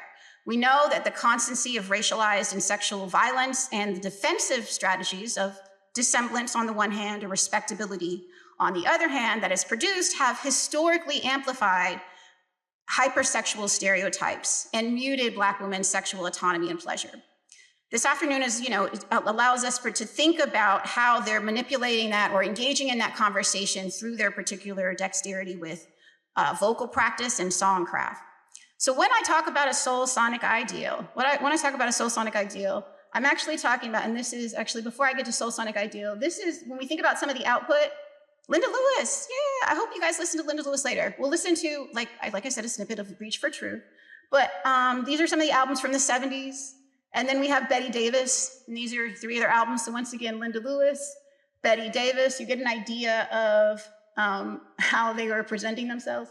It's really funny because Vivian Goldman, who's actually was a Londoner and then sort of decamped for New York for a long time, where she taught at New York University, encountered Betty Davis when she was working as a publicist in London in the 70s. And she wrote an essay in 2006 for this excellent book called Rip It Up, The Black Experience in Rock and Roll, edited by Candia Crazy Horse. So she writes an essay to try to give some context for Betty Davis. As I said, at that time, her work was still out of print. The re-releases are 2007 and 2009. But in this essay, she remembers encountering Betty Davis in London and how Betty wanted to smile for, she wanted to smile for her subsequent album covers. And she was discouraged from doing this because of some of her material had sort of sexually explicit and sort of raw and wild sort of sensibilities. And they felt like those two things, like a smiling woman, would not be a match for that particular content. So you can see the different ways that she was sort of molded or said, this is how you have to present yourself. These are the ways that you can express yourself and your sexuality, right? Ooh, it's the wrong. Okay, so I'm gonna get to Angela Davis in a sec. But when we're talking about a soul sonic ideal, I'm gonna mention two artists. I know you know these two artists. So Aretha Franklin, we know. So You Make Me Feel Like a Natural Woman, we know that. We know Respect, we know that. So when we think about a soul sonic ideal, we have Aretha Franklin, who was one sort of icon, prominent icon, one prominent pole of soul singing practice.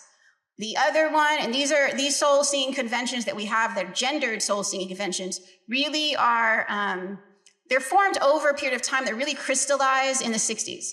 So we have Aretha Franklin as one, and then the other, anyone want to guess? Another US musician, Diana Ross, right? So those tend to be the two poles, the prominent poles of when people think about soul or R&B. Aretha Franklin, Diana Ross. And Aretha Franklin, they think of a more gritty, soulful, gospel grounded, right?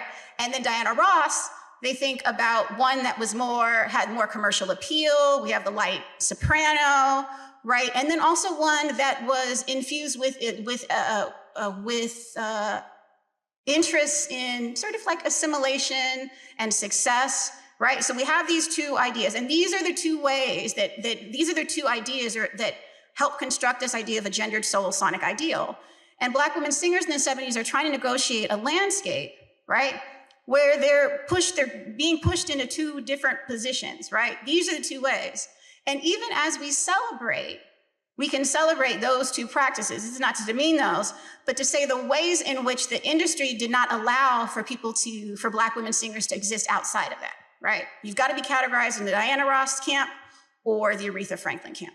And so it was very difficult for artists who had different sort of auditory ideations to be able to negotiate the landscape. And both of these women dealt with that as well.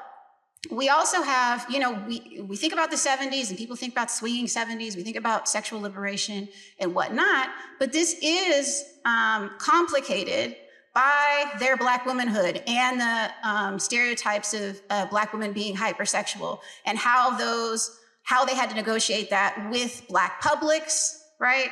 With the larger population, even with their own anxieties or concerns. So all of those things are helping to shape the context out of which they're operating. So we've got a soul sonic ideal that they have to negotiate. We have stereotypes about Black womanhood that people are concerned that they might replicate if they're free, right, about their sexuality. And then we have something, and then I want to bring in a voice, Angela Davis. This book came out in 1998, it's still amazing, and many of us know Angela Davis as a philosopher. Many of us know Angela Davis as an abolitionist. Many of us know Angela Davis as a critical voice, speaking against Palestinian oppression. We know all these, and sometimes people forget, really important music scholar, right? Really important music scholar. Blues Legacies, Black Feminisms, which comes out in 1998, does this important work of bringing in these blues musicians and their work in the ways that they aired in their songs intimate partner violence and pushing back against that, aired queer desire, aired sexuality, all is really key to what's happening in the 20s and 30s with these blues women. But I want to bring in something Angela Davis says, and then I'll get to music. Where's the quote? Oh, did I not put, okay, well, I thought I put the quote on the screen. Oh, yes, I did. It just is. I'm going to read the quote from here. I'm sorry. I always try to do too much with the background. My students will tell you. Okay. I'm like, ooh, I don't want a white background and black. And they're like, we can't read. Okay. Emerging during the decades following the abolition of slavery, the blues gave expression to the new social and sexual realities encountered by African Americans as free women and men. The former slaves' economic status had not undergone a radical transformation, right? We know that after, end of enslavement the end of some enslavement in the US, but the end of enslavement, because we know enslavement still exists within the prison system. But the end of that enslavement in the US is not synonymous with freedom, right? Which is the end of enslavement. But these former slaves, their economic status had not undergone a radical transformation. They were no less impoverished than they had been during slavery. It was the status of their personal relationships that was revolutionized, right? For the first time in history of African presence in North America, masses of Black women and men were in a position to make autonomous decisions regarding their sexual partnerships into which they entered. Sexuality was thus one of the most tangible domains in which emancipation was acted upon and through which its meanings were expressed. Oh, cool, thank you. You're superstar, Alex.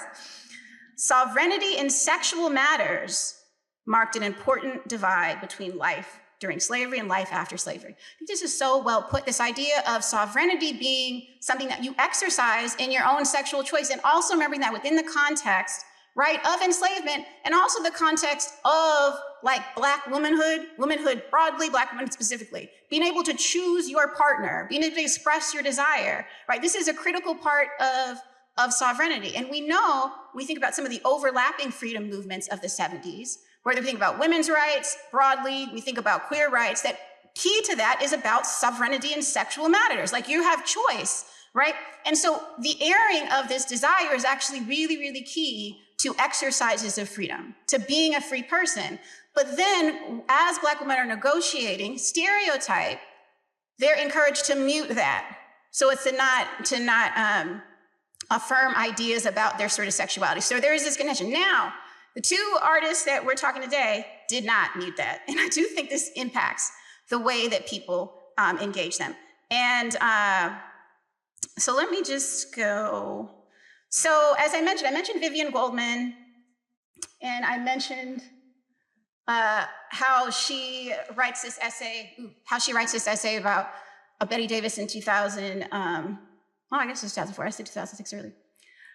And you can see how I like this quote because you can see how Soul Singing Convention is also orienting how Vivian Goldman processes her. And of course, she was a publicist and then became a music critic. But she says, Davis represents a big break from all the singers who came before her. She was no big grieving blues mama like Bessie Smith, nor a tragic goddess like Billie Holiday.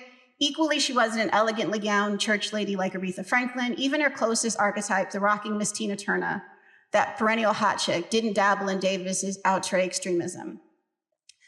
I really appreciate Vivian Goldman's work in helping to call attention, but even that the framework of trying to understand Betty Davis within these, like, she's not like this, she's not like that, like, why can't she be what she is, right? Why can't she create her own logic, right, for understanding her? Then, right, I'm gonna get to Linda Lewis in a second. Yeah, okay, Linda Lewis. I was trying to see what I was doing.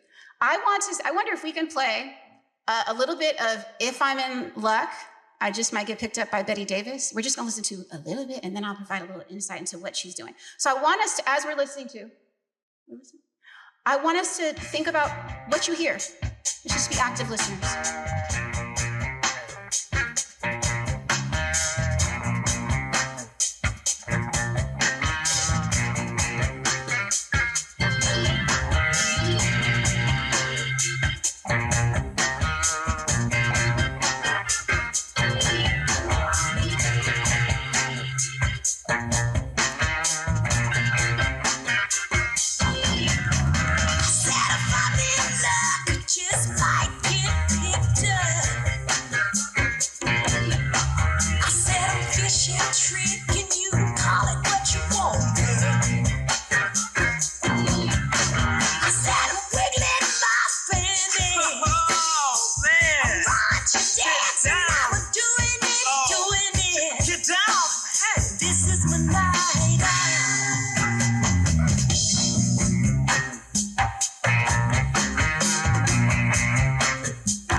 So we're listening to If I'm in Luck. Okay, so If I'm in Luck, I Just Might Get Picked Up. All right, that's a song for you. That's a song for you. And so we have the titular wit, the brazen sexuality, and it's punched up the all-star roster of funk players. Okay, all-star roster of funk players, which included members of Sly Stone's band and Santana's band, are playing with her. Remember, she's the band leader, she's the producer, she's the writer, and these are the people who are playing with her. right? And she has this really important vocal performance. Now, she has what's described by Vivian Goldman as a pretty alto, but you see her voice right in what you were listening to. The music critic and sociologist Oliver Wang has described it as a singe, right? So she's very intentionally not using the pretty alto in the conventional sense. She's using a singe, right? And so we have it begin with that lead guitar melody, right? And then after 16 bars, Davis breathily screeches, "I said, if I'm in luck, I just might get picked up." The "I said" suggests the continuation of a thought, as if listeners are hearing a song already in progress, yet they are the song's first lines. It lends credence to the performance and suspends disbelief by referring to incidents before the recording and employs a casual tone. If this was not an all unusual thing for a woman, she was also a former model, Black woman to sing. It also invokes what had been said about women like Davis through the invention of this stereotype of hypersexual Black women, right? That I said this continuation, like, oh, I'm entering a conversation. The second line Davis uses the language of sex work, right? To communicate her utter defiance of being governed by the stereotype. Quote unquote, "I said I'm fishing Trick," and Trick being, right, in sex work, the target.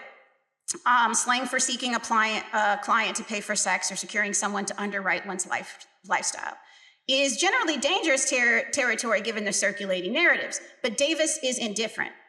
Quote, "You can call it what you want, babe."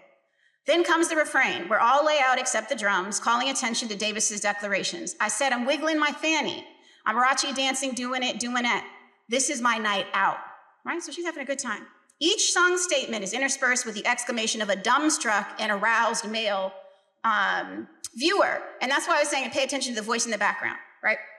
So he says, oh, man, you can hear him. And then when you listen to it later, whether you're streaming or YouTube, if I'm in luck, you could probably hear him a little bit better, but he's in the background. Built into the song is a male viewer and listener saying, ooh, man, oh. And then his tone turns incredulous. "Get down," he questions. You can almost hear his eyes bulge. Hey, it's a wink. With this leering dance floor denizen, Davis could be foreshadowing the responses of real-world listeners, looking to partake in a little objectification only to be met with a voice that exceeded the boundaries of their boxes.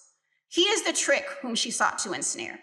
This male voice, springing out of the song's imaginary and critically unacknowledged by Davis's lead vocal, is an inbuilt safety against reckless listenings. Latticed into the chorus, his reaction suggests that the exhibition was not conceived for his pleasure. This observer returns on the second chorus, responding to Davis's ominous Catwoman vocalizations of her nastiness unconvincingly with an excess of enthusiasm. I know where you're coming from before the song fades out. Now, Linda Lewis, I'm at time, but Linda Lewis, if you have any questions about her, I can talk about her later. So I'm sorry I didn't get to Linda Lewis. All right. Yeah, yes, of course, yes. Panelists to the stage, please, and thank you very much for the presentation.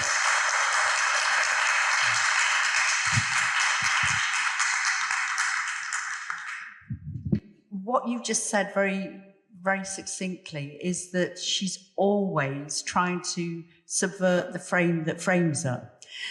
But at the same time, she still is framed and she's still trying to escape, isn't she? Thank you. That was amazing. Thank you.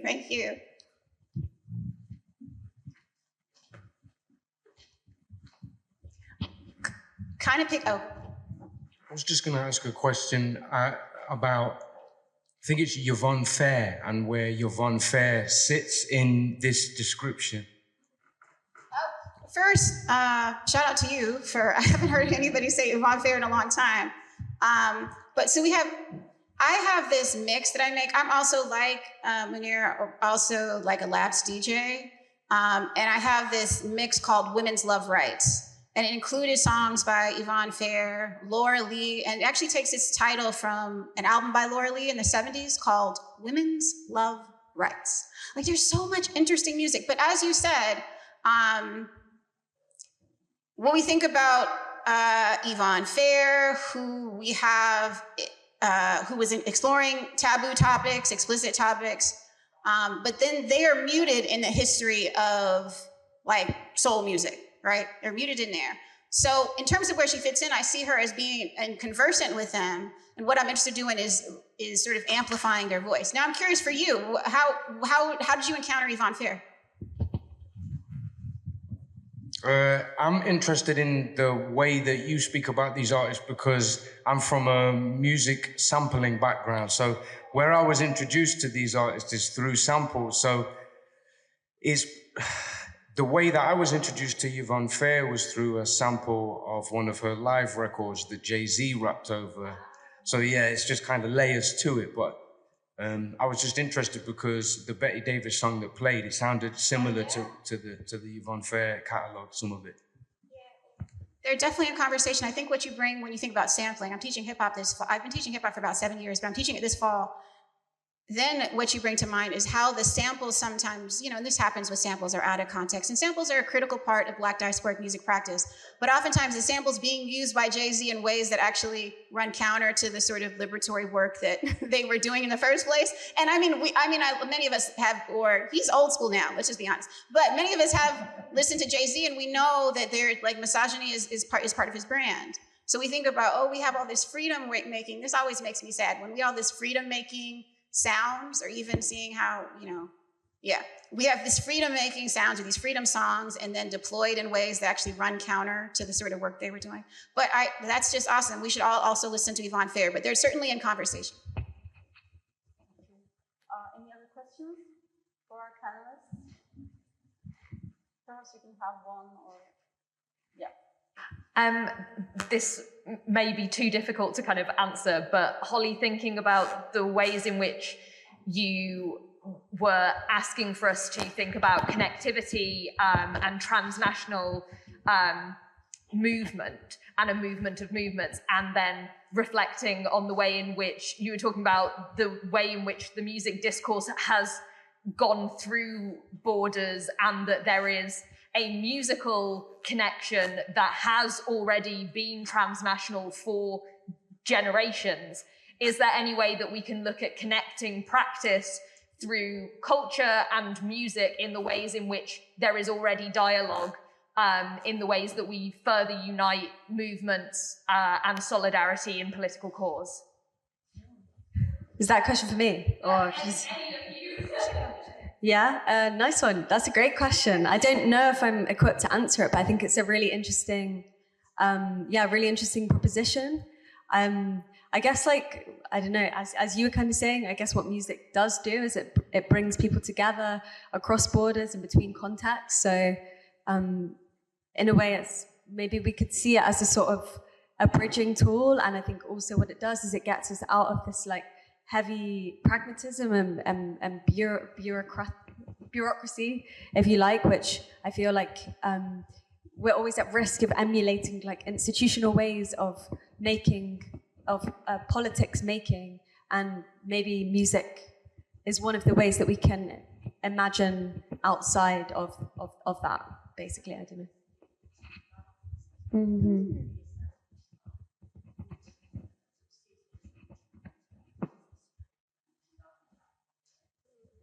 Yeah, totally. But I don't know if you guys also have any thoughts on that question.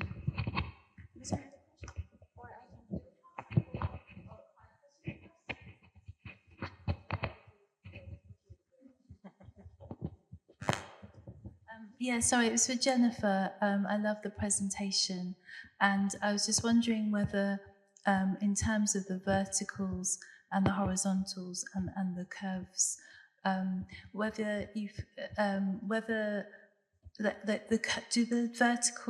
that the verticals know that they are verticals? Sorry. I feel like they don't like to be reminded of it, and that there is.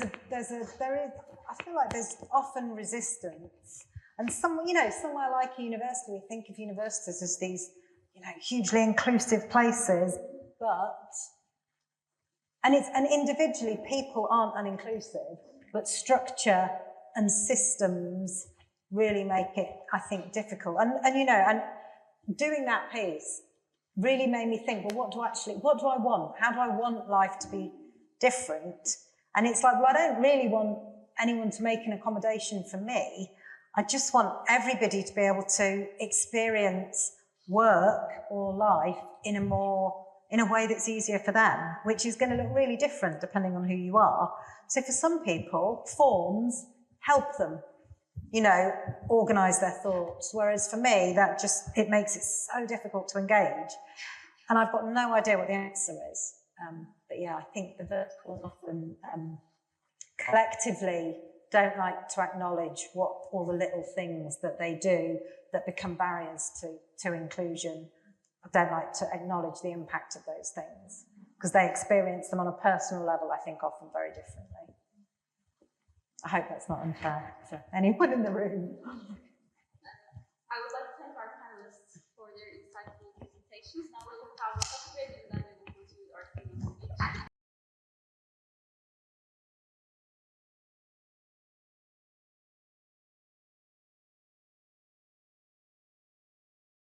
I have a quote by Bell Hooks on the screen behind me for you guys to reflect on as we bring the conference to a close. It's also the one that Helen smartly chose. So I'll just read it. When we dare to speak in a liberatory voice, we threaten even those who may initially claim to want our words. In the act of overcoming our fear of speech, of being seen as threatening in the process of learning to speak as subjects, we participate in the global struggle to end domination. When we end our silence, when we speak in a liberated voice, our words connect us with anyone, anywhere who lives in silence. I'm honestly really touched by everyone's insights today. You've made the conference twice what we envisioned it to be. These discussions have really embodied the conference aim of core aims and Bell Hooks' vision of a liberated voice. This, of course, would not have been possible without everyone contributing to these discussions, so thank you all for participating today. I want to give a huge thanks to organising committee members who have helped plan and deliver this conference. I also want to give a huge thanks to our panel chairs, Seminole and Trang in particular, who've done an incredible job today with our social media and our website respectively. Finally, I want to thank my co-lead Ramisha, without whom this event would not have been possible, and whom I will now pass on to give our additional acknowledgements. Thank you. Thank you very much. Yes, thank you to the conference team because it has been a team effort and it's been a fun team effort though, and I've had a lot of fun working with you, some of you again, some of you for the first time. But I'd like to start off by saying a big thank you to the two keynotes, Suhaiymah and Muneera, for your amazing workshops. You're both such inspirational individuals who are doing such great things in the world. So we're grateful to you for being part of Talking Back. I'd also like to thank the delegates and panelists today who've contributed to the discussions that have taken place, because like Rahiela said, the conference wouldn't have been what it is without your contributions and without those discussions being formulated and shared. Finally, though, and very importantly, I'd like to thank Bonington Gallery and NT for funding today and making it possible. But I really want to acknowledge and thank the Bonington Gallery team who have been the backbone of today, literally, and done all of the behind-the-scenes things, ranging from tech, from the room arrangements, arranging a prayer space, food, setting up and packing up. And Alex, you've literally gone beyond what was expected from you. You didn't have to do all of the things with the slides, helping the presenters change their videos, kind of just being so helpful and generous with your time and your skills. And you did. Just know that we really appreciate it and you are amazing. So thank you very much. So could we clap one more time for him? Because he really deserves it. I know Tom thanked Jess earlier, but Jess from Art and Design helped us to design the amazing pamphlets outside the programme. And she also was a big part of collaborating with the students on our team, and designing the logo. So thank you to Jess, wherever you are, for helping us out. And Tom, haven't forgotten you, even though you didn't let us put a picture in the programme and you didn't even let us have a smiley face. Thank you very much for going beyond to support us in every way possible, for just being there whenever we needed you, and for making conference planning that can be quite stressful and quite time consuming so easy and fun to do and kind of get through the past year. So thank you. Could we all give Tom a round of applause, please?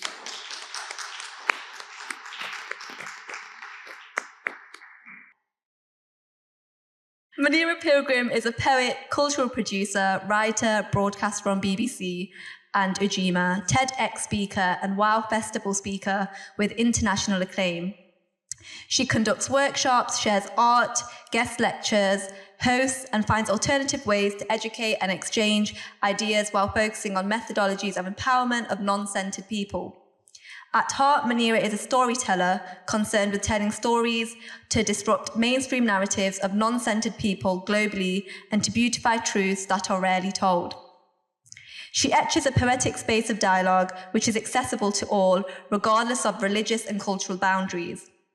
Rooted in spirituality, she uses communication and art for edification, enrichment, and change. Her debut poetry collection, That Day She'll Proclaim Her Chronicles, was released in November 2021 through Burning Eye Books. Again, if you wanted to get that book, it is available today and she will sign it, won't you? Yeah. I'm joking. But yeah, without further ado, please welcome Muneera Pilgrim.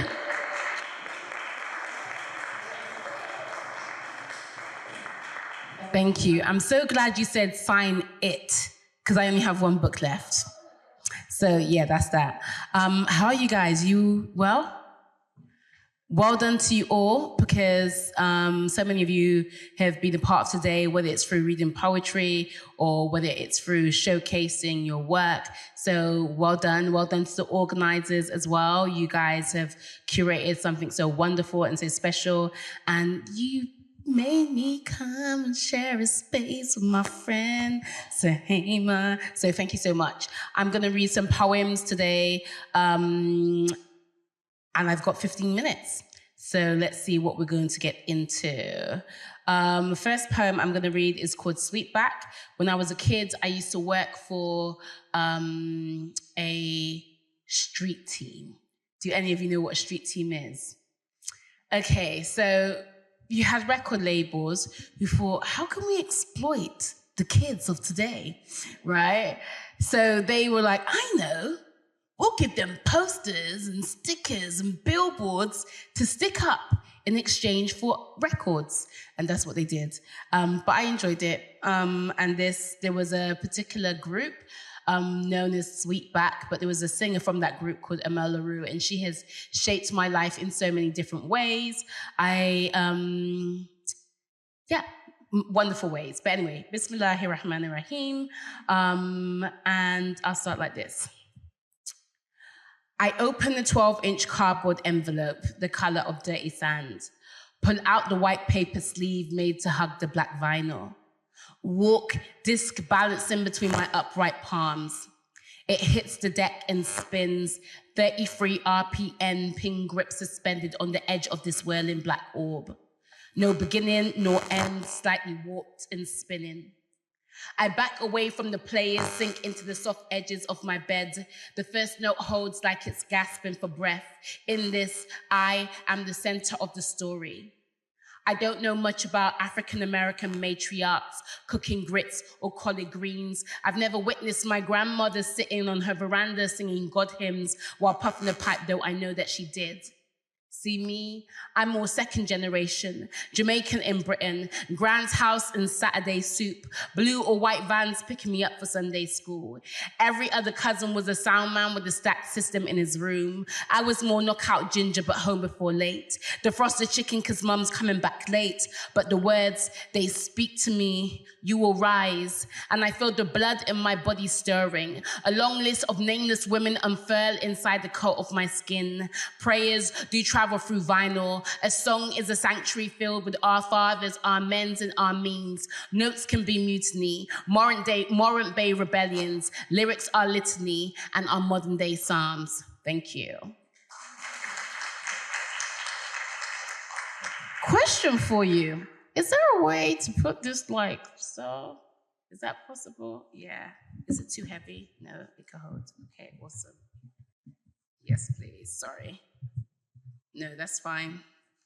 You know what? I'm just getting, I'm like, my brain just can't hold information anymore. Like, remember a poem? I got a book. I don't need to do that. Anyway, page 78. There's a poem that I written, and this poem confuses me because I say to people that it is about the experience of being a Black Muslim. But I feel like it is about that. It is about celebrating that. But I don't know if I'm speaking to other Muslims, or I don't know if I'm speaking to people who aren't Muslims and see Muslims as being anything other than Black, essentially. But it's called When They Speak of Muslims, and it goes like this. When they speak of Muslims, they're not speaking of Wallahi, Nike Air Harachis, 5 wings and chips boss, false lashes, turbans and black hijabs, gold teeth Jordans, jilbabs and black niqabs. They are not speaking of halal beef patties, Salato Fati, Alter Kursi, Ukdis and Akis. They are not speaking of Fatima, who is also Tracy, nor Muhammad, who is sometimes Mo. They're not speaking of jazz, blues, and bebop, Pharaoh Sanders and the Love Supreme, reggae sound systems and the sound men who have found Allah, of Marcus Garvey, of Bob Marley, of Crepton Conan and Little Sims. They are not speaking of people the color of ravens, nor diamond chiseled cheeks constructed on jaw. They do not speak of rubies where the white should be, nor black pupils that eclipse and cling like darts. They are not speaking of high-pitched croaky women, somewhere between crooning and beseeching, singing and forecasting, sallallahu alayhi wasallam after each phrase, perched on rusted stools, old coat crates, or old tattered red and green mats made of plastic wicker. In England, they are decorative. Elsewhere, they are for prayer and dhikr. Not speaking of 40 bodies stowed in the back of the lorries, chartered flights or a place that is no longer home. They are not speaking of crumpled papers that state you have the right to remain, the ones the police have the right to restrain, the right to prevent oxygen from getting to the brain. Instead, they are speaking of Rumi and wise men of Orion. It seems they liked this better back then. Thank you.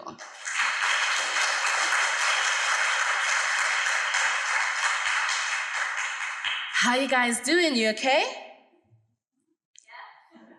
One person's doing okay. I'm not a spectacle, guys. Don't treat me like a spectacle. I'm gonna do a poem and it is called Divine Light. Let me get into it. Bismillah. No offense to any of you. I know you're in the education system, and the education system is seen as the ivory towers. But anyway, when those in ivory towers, safe from the threat of a system that sees them as zeros, cast judgments faster than tornadoes, spin rooftops in the air, burrowed deep in the bellies of black boys everywhere, infernos ignite, crackle, and Grenfell like wildfires devour captured land. When they regurgitate news of an unarmed man slain by police pistol, life force drains like muggy water in the bottom of a bath, and they don't even flinch because the images the news have quickly gathered confirms their suspicions he probably deserved it. Black boys with their internal organs in flames breathe fire like purgatory. It's for our own good. We just don't know it, for they are the lighter fluids that keep the earth turning, the redemption that keeps God from starting all over again. They see with such clarity that their ends are nothing but a surplus of greys and off browns, hutches for houses tucked in the parts of the city that no one wants to see. These hot-bellied black boys are the lights and the colors and the comfort, them and their kin. Without them, the borough is all weeds and no trees. So when these black boys breathe fire from the tops of their voices like town criers in each corner of the city, I say let them rise from the shattered glass of the shop windows laid bare on the floor, glistening as the sun prisons through it. When those in ivory towers, safe from the threat of a system that sees them as zeros, ask about broken glass but not broken families, because they think that we have a propensity to be lifeless at the blast barrel end of a gun. I see you, my raging brothers. I see you, and I promise you that I get it. Thank you.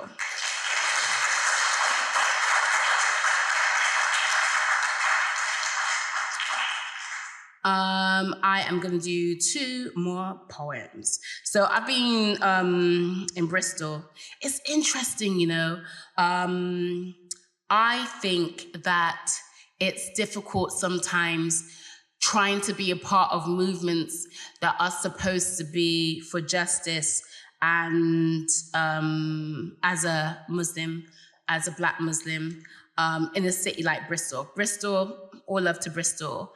But like, say, for example, I've been involved in some of the organization of like people trying to get organized around Palestine, right? And I think in that place, it's almost like there's, in the most respectful way, there's a whiteness to that organizing space that doesn't want you to turn up there with your everything, right? So oftentimes, for example, it's like, I'm not supposed to talk about the fact that I'm Muslim, or I'm not supposed to say things like Bismillahir Rahmanir Rahim. I'm not supposed to mention the name of the Prophet Muhammad, peace be upon him. I remember once I was in one of those spaces, and I was reading some poems. I did a talk, but then afterwards I was trying to figure out which direction it was to pray. To be truthful, I knew which direction to pray, but I just went to speak to the sister, and I was like, "Excuse me, I'm wearing a prayer mat. Which direction is it?" But we weren't loud or anything, right? Imagine there's a big field. I wasn't talking loud. I leant into her, and then someone was like, "Stop! What are you doing? Just stop it." And I was thinking to myself, we cannot deny that what is happening in Palestine is something that is happening to Muslims. And it is happening probably because they are Muslims. Don't get me wrong, it's going to happen to everyone else at some point if we don't stop it. But like, it's happening to Muslims. Why did I say all of that? I don't know. I think I said that because there was a lot of Muslim poets on stage, and I wrote a poem for them. And I'm writing, and now this poem is dedicated to you because so many of you are involved in poetry and poetics. And I think the only connection is that it happened on that actual day. But it's good to know. It's good to know. Anyway, this is called If He Said. If, as he said, finally, the poets, and by that he meant all artists, are the only people that know the truth about us, then these are not words. This is lit kindle and we are flames. This is rage and fire and we are fierce. This is truth and we are bearers of it. We are fruit wading in the darkness of soil before we sprout and bloom. Who knows? We might even be those whisperers that made walls crumble and fall. We might be that boy David who slung-shot Goliath and didn't shudder in the face of tanks. They didn't see us coming, choked up on hubris they were. We are the pause of silence in between the final trumpet. We are the prayers in the pulpit, and the prayers at Fajr, and the prayers that have been answered. We just don't know it. Inside of us is the ability to topple systems with our words, with our poems, with our paintings, with our songs, with our photography and framing of people, our stories, our maps, our weaving, our writing, our recipes, our whatever it is that poets do, for we know the truth. And I send that out to you, and I say to you, if you find yourself in a space where people think that you shouldn't be there anyway, because the job that you have to do is so important, and it ensures that we are in the future. 2 more poems, and then I'm done. Okay, this poem is called Dear Body, my favorite poem. And it goes like this.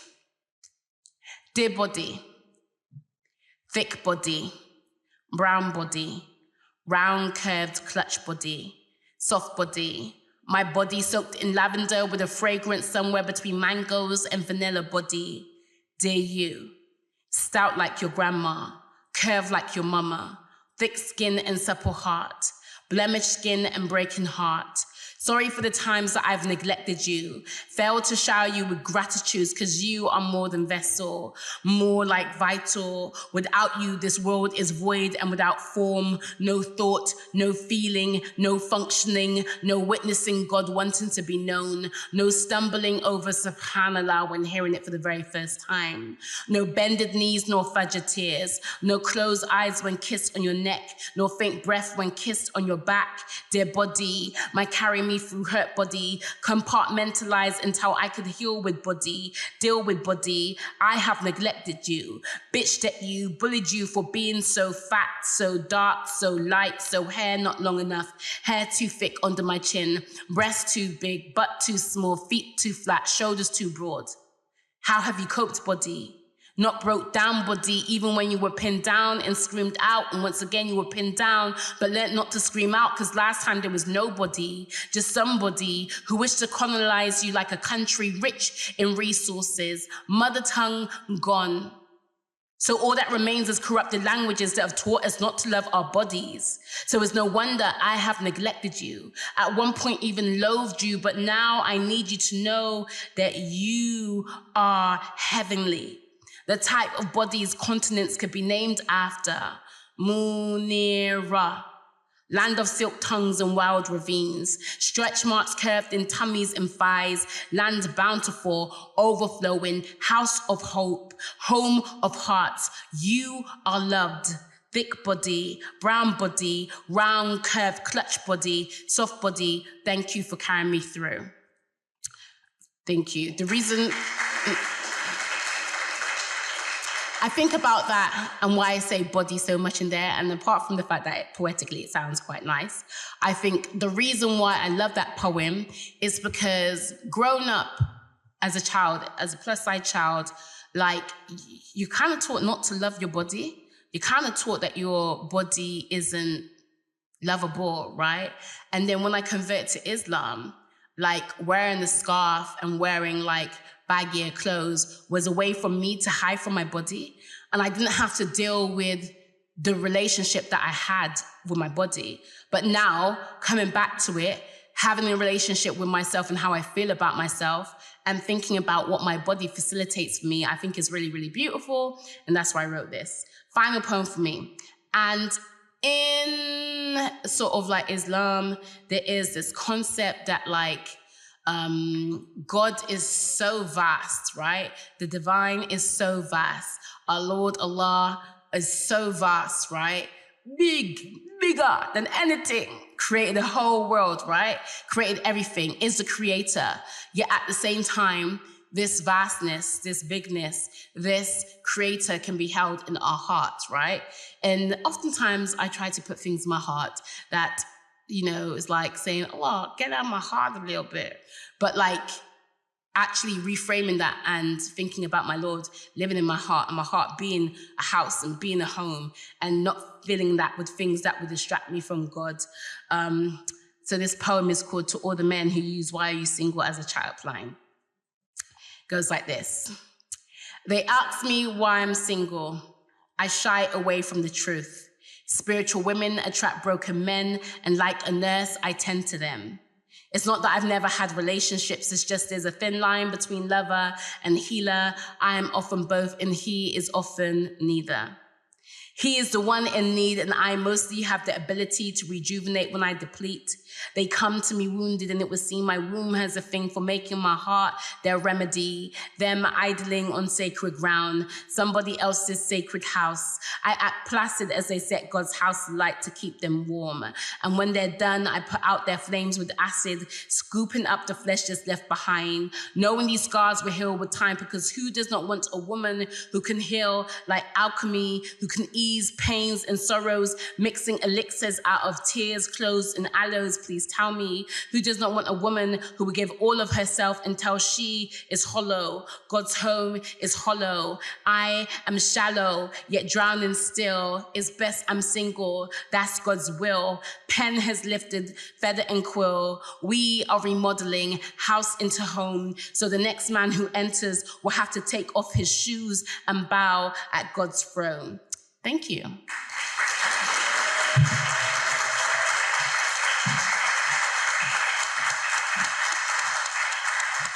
Just want to say, whoever's doing that, woo, like I can hear you, you're my guy. I don't know who it is, but you're bringing the vibes. Thank you very much for doing the woos. I don't know if that was that side or that side.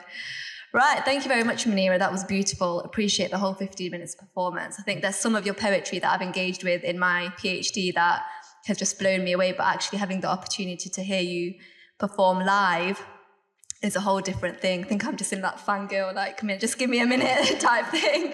But next up, we have another sweet treat. We have Suhaiymah, who has also been introduced before, but is going to be performing her poetry tonight. She also has a 15-minute set, and she is known to perform her work nationally and internationally. She is an author and the author of Seeing for Ourselves and Even Stranger Possibilities 2023, Tangled in Terror, Uprooting Islamophobia 2022, and the poetry collection Post-Colonial Banter 2019. Suhaiymah is also a co-author of A Fly Girl's Guide to University and a contributor to the anthologies Cut from the Same Cloth and I Refuse to Condemn. Her writing has been featured on BBC Radio 4, The Guardian and Al Jazeera, and her poetry has been viewed millions of times online. She's the co-founder of the Najma Collective, a group of Muslims working in solidarity with people in prison. She's based in Leeds and is currently writing for theatre. Everybody join me in welcoming Suhaiymah.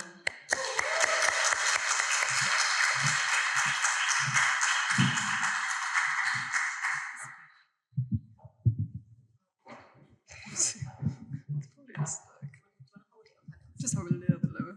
Yeah, thank you. Perfect. Thank you. Hi, everybody. Thank you for staying. I know it's late and I know it's been a long day.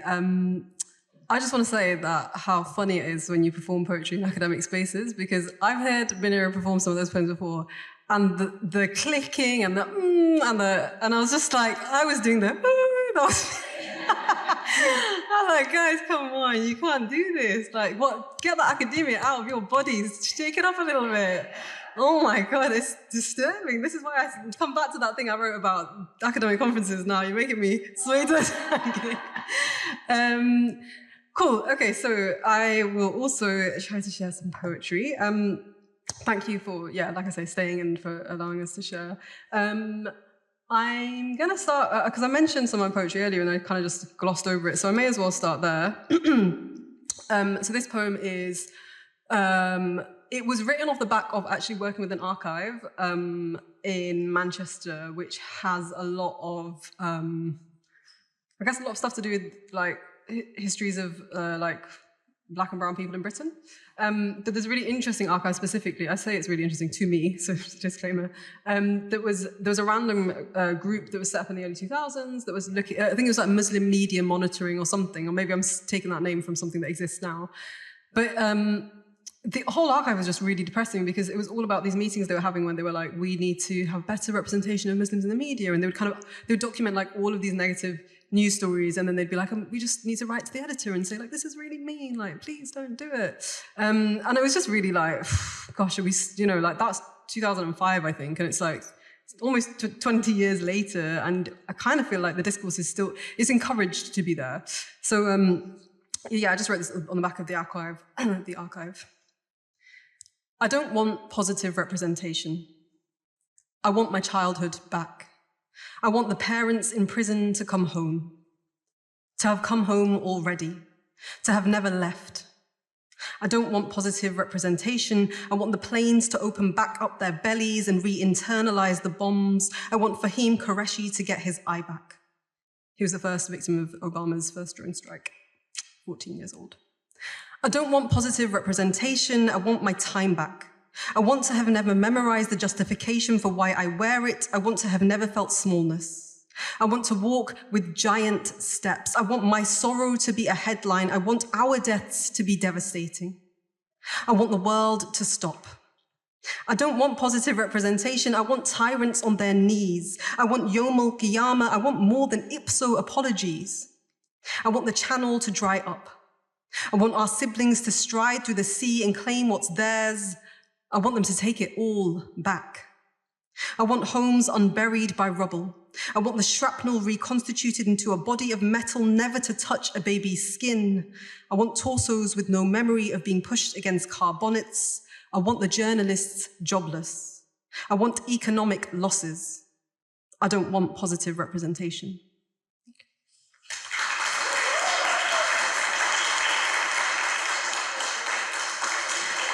Thank you.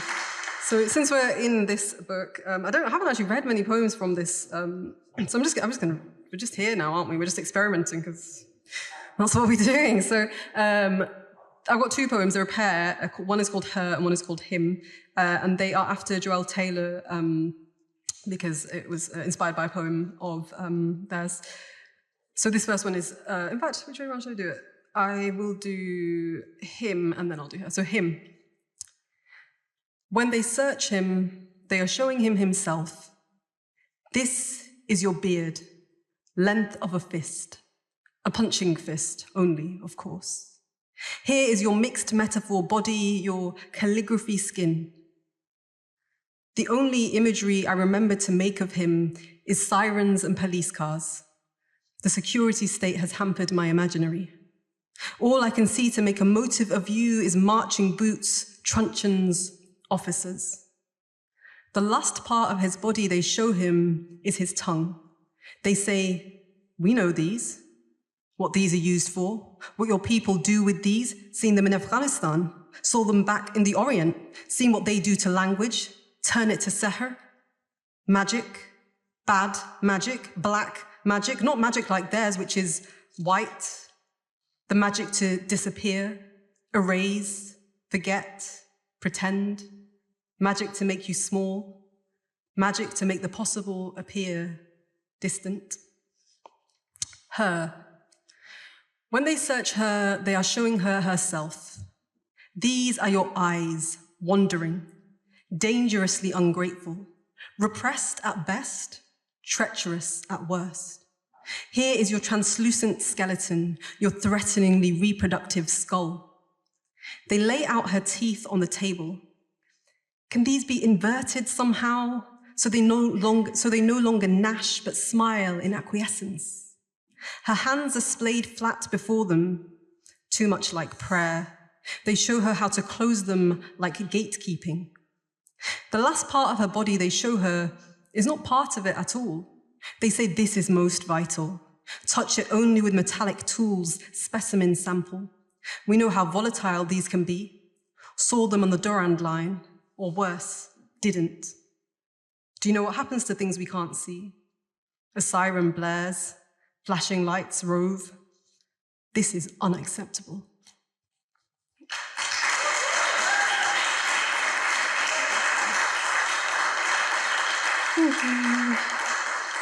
Cool, so I'm going to share a poem. This is really old now, and the sad thing is it's just stays relevant.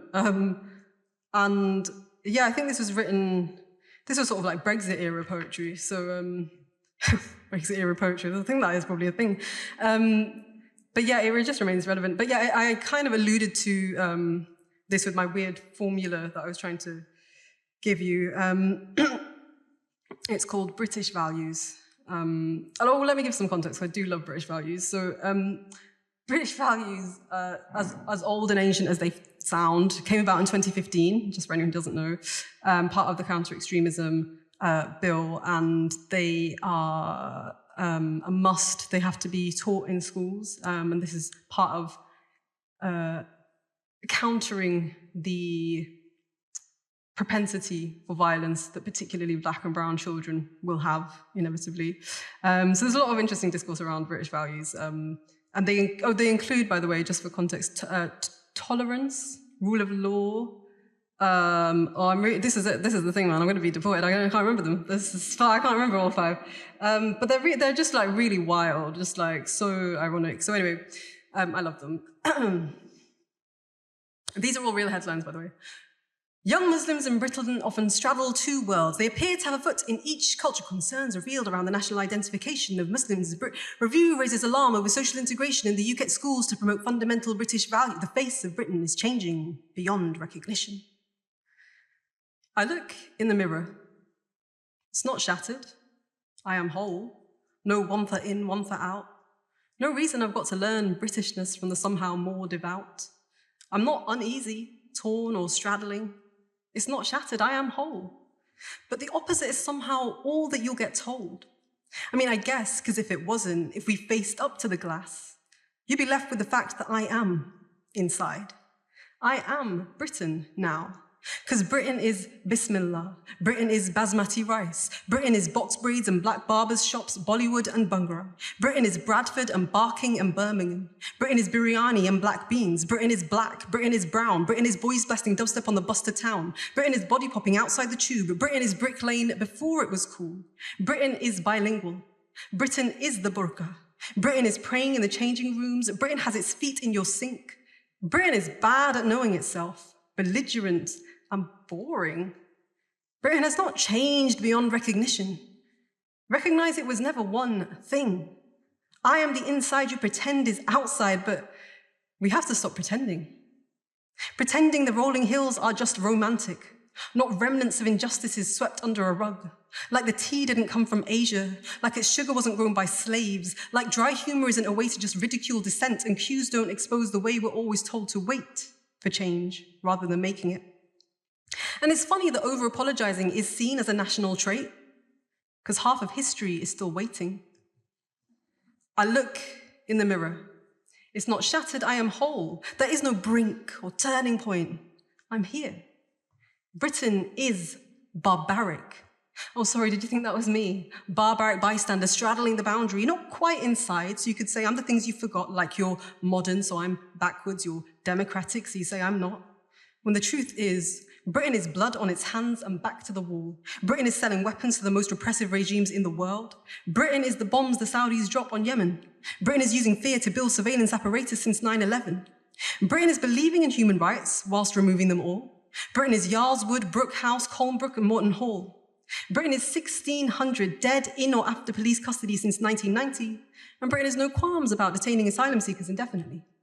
Britain is suicide attempts, secret courts and secret torture. Britain is stopping you at the border. Britain is seeing it, saying it, sorting it, which means Britain is also deporting it. Because what else do you do when you look in the mirror and find the sugar and tea had strings attached? The factories on the rolling hills depended on our labor. The bombs destroyed the homes of kids now at the border. Britain is barbaric. Britain is blindly patriotic. Britain is built on false narratives, slices of other people's dishes. Britain is stolen artifacts in museums named after itself. Britain is knife and fork polite, stabbing you at will. Britain is selective. Yours till it's not, in yours till it's not, then blaming you. Britain is borders, Britain is Brexit, Britain is spending on weddings but not fireproofing homes. Britain is cutting mental health services yet somehow strong and stable. Britain is 50% of young people in custody being from ethnic minority backgrounds, and Britain is blaming them for this statistic rather than asking difficult questions, because Britain is blaming the kids who aren't white. Britain is blaming the Muslims, Britain is blaming the immigrants, Britain is blaming bureaucracy. Britain is not listening. Britain is not that great. Britain is breaking. We're breaking everywhere except the place it points the finger, because there's only a few things left that are great about Britain. And they're that Britain is Bismillah, basmati and bilingual, box braids and black barbers shops, Bollywood and Bhangra, body popping outside the tube, Brick Lane before it was cool. Britain is the burqa. Britain is praying in the changing rooms. Britain has its feet in your sink. Britain is your greatest nightmare, every repercussion you never thought through. Britain is the terror to be countered. Britain is the mind to be got inside. I am the great in Britain now. And aren't you terrified?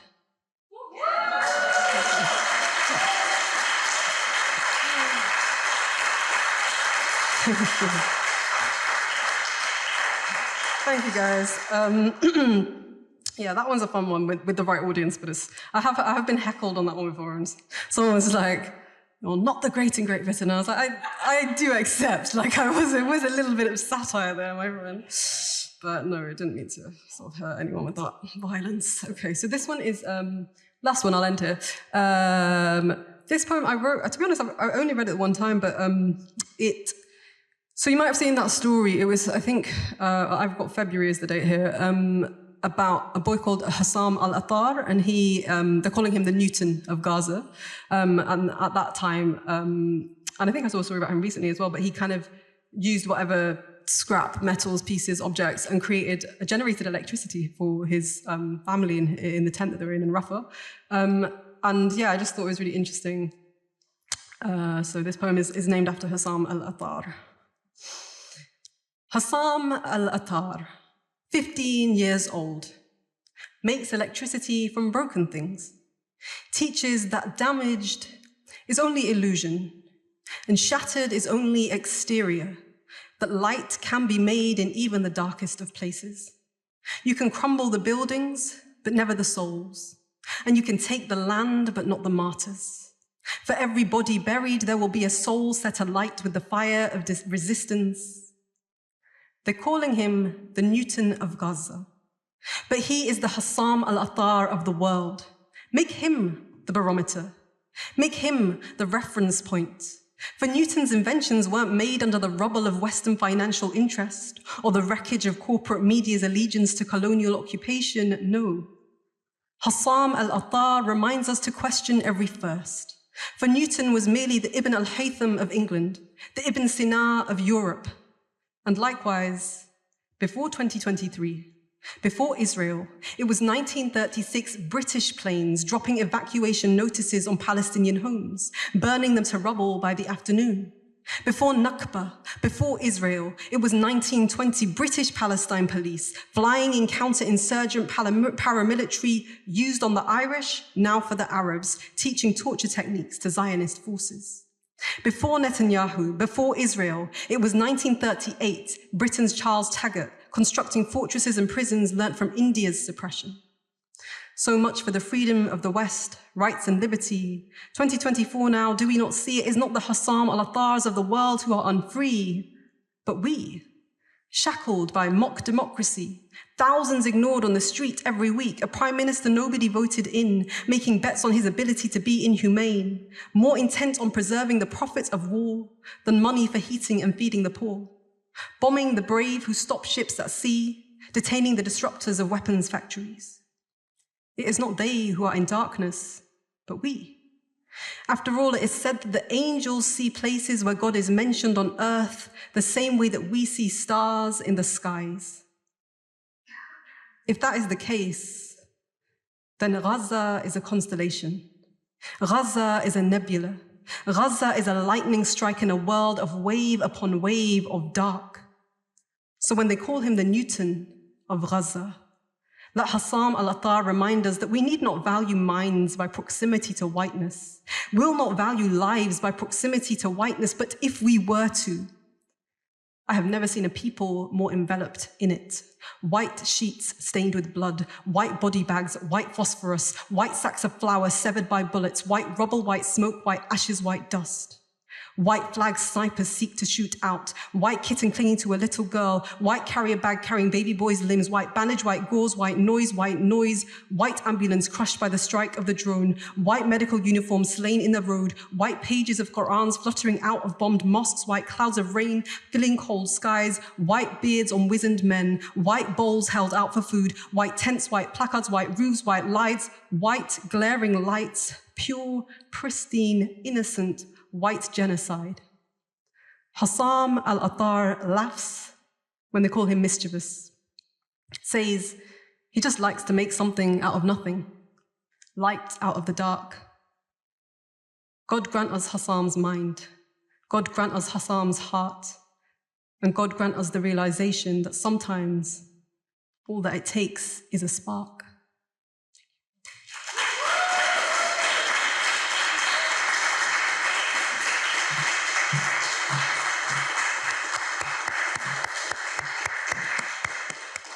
Kind of don't want to stop clapping. Thank you very much, Suhaiymah, for your beautiful poetry. Hearing something from post-colonial banter after so long reminded me of when I first read it a very long time ago. That was a really nice feeling. But during the first time I met Suhaiymah actually online, we did a book club together. It was kind of coming out of the pandemic, and I wanted to use my platform to kind of help people who were kind of suffering from being locked indoors. Just find a community online where you could just hear me talk nonsense about the books that I was reading, but also I had poets and writers like Suhaiymah that would like just join me on the live stream and read their poems and talk to people or like answer their questions really. So having the opportunity to have you here in person, reading at the university, at Talking Back, it's been excellent, and your poetry is so powerful. I'm not sure you know this, I'm sure you're told this a lot, but the way it kind of excels the boundaries of just poetry or poetic form or kind of the immediate audience in the room, kind of impact your work has is so profound. So yeah, continue doing what you do, and thank you for being who you are. That is, oh, sorry, we're about to clap. Don't, just hold it for a minute. Thank you all for being part of Talking Back 2024 and for, staying till the end and being audience members for the open mic. That is it. That's everything. Get home safe. Thank you again. And round of applause for Bollington and for all of you guys for just being here as well. Thank you.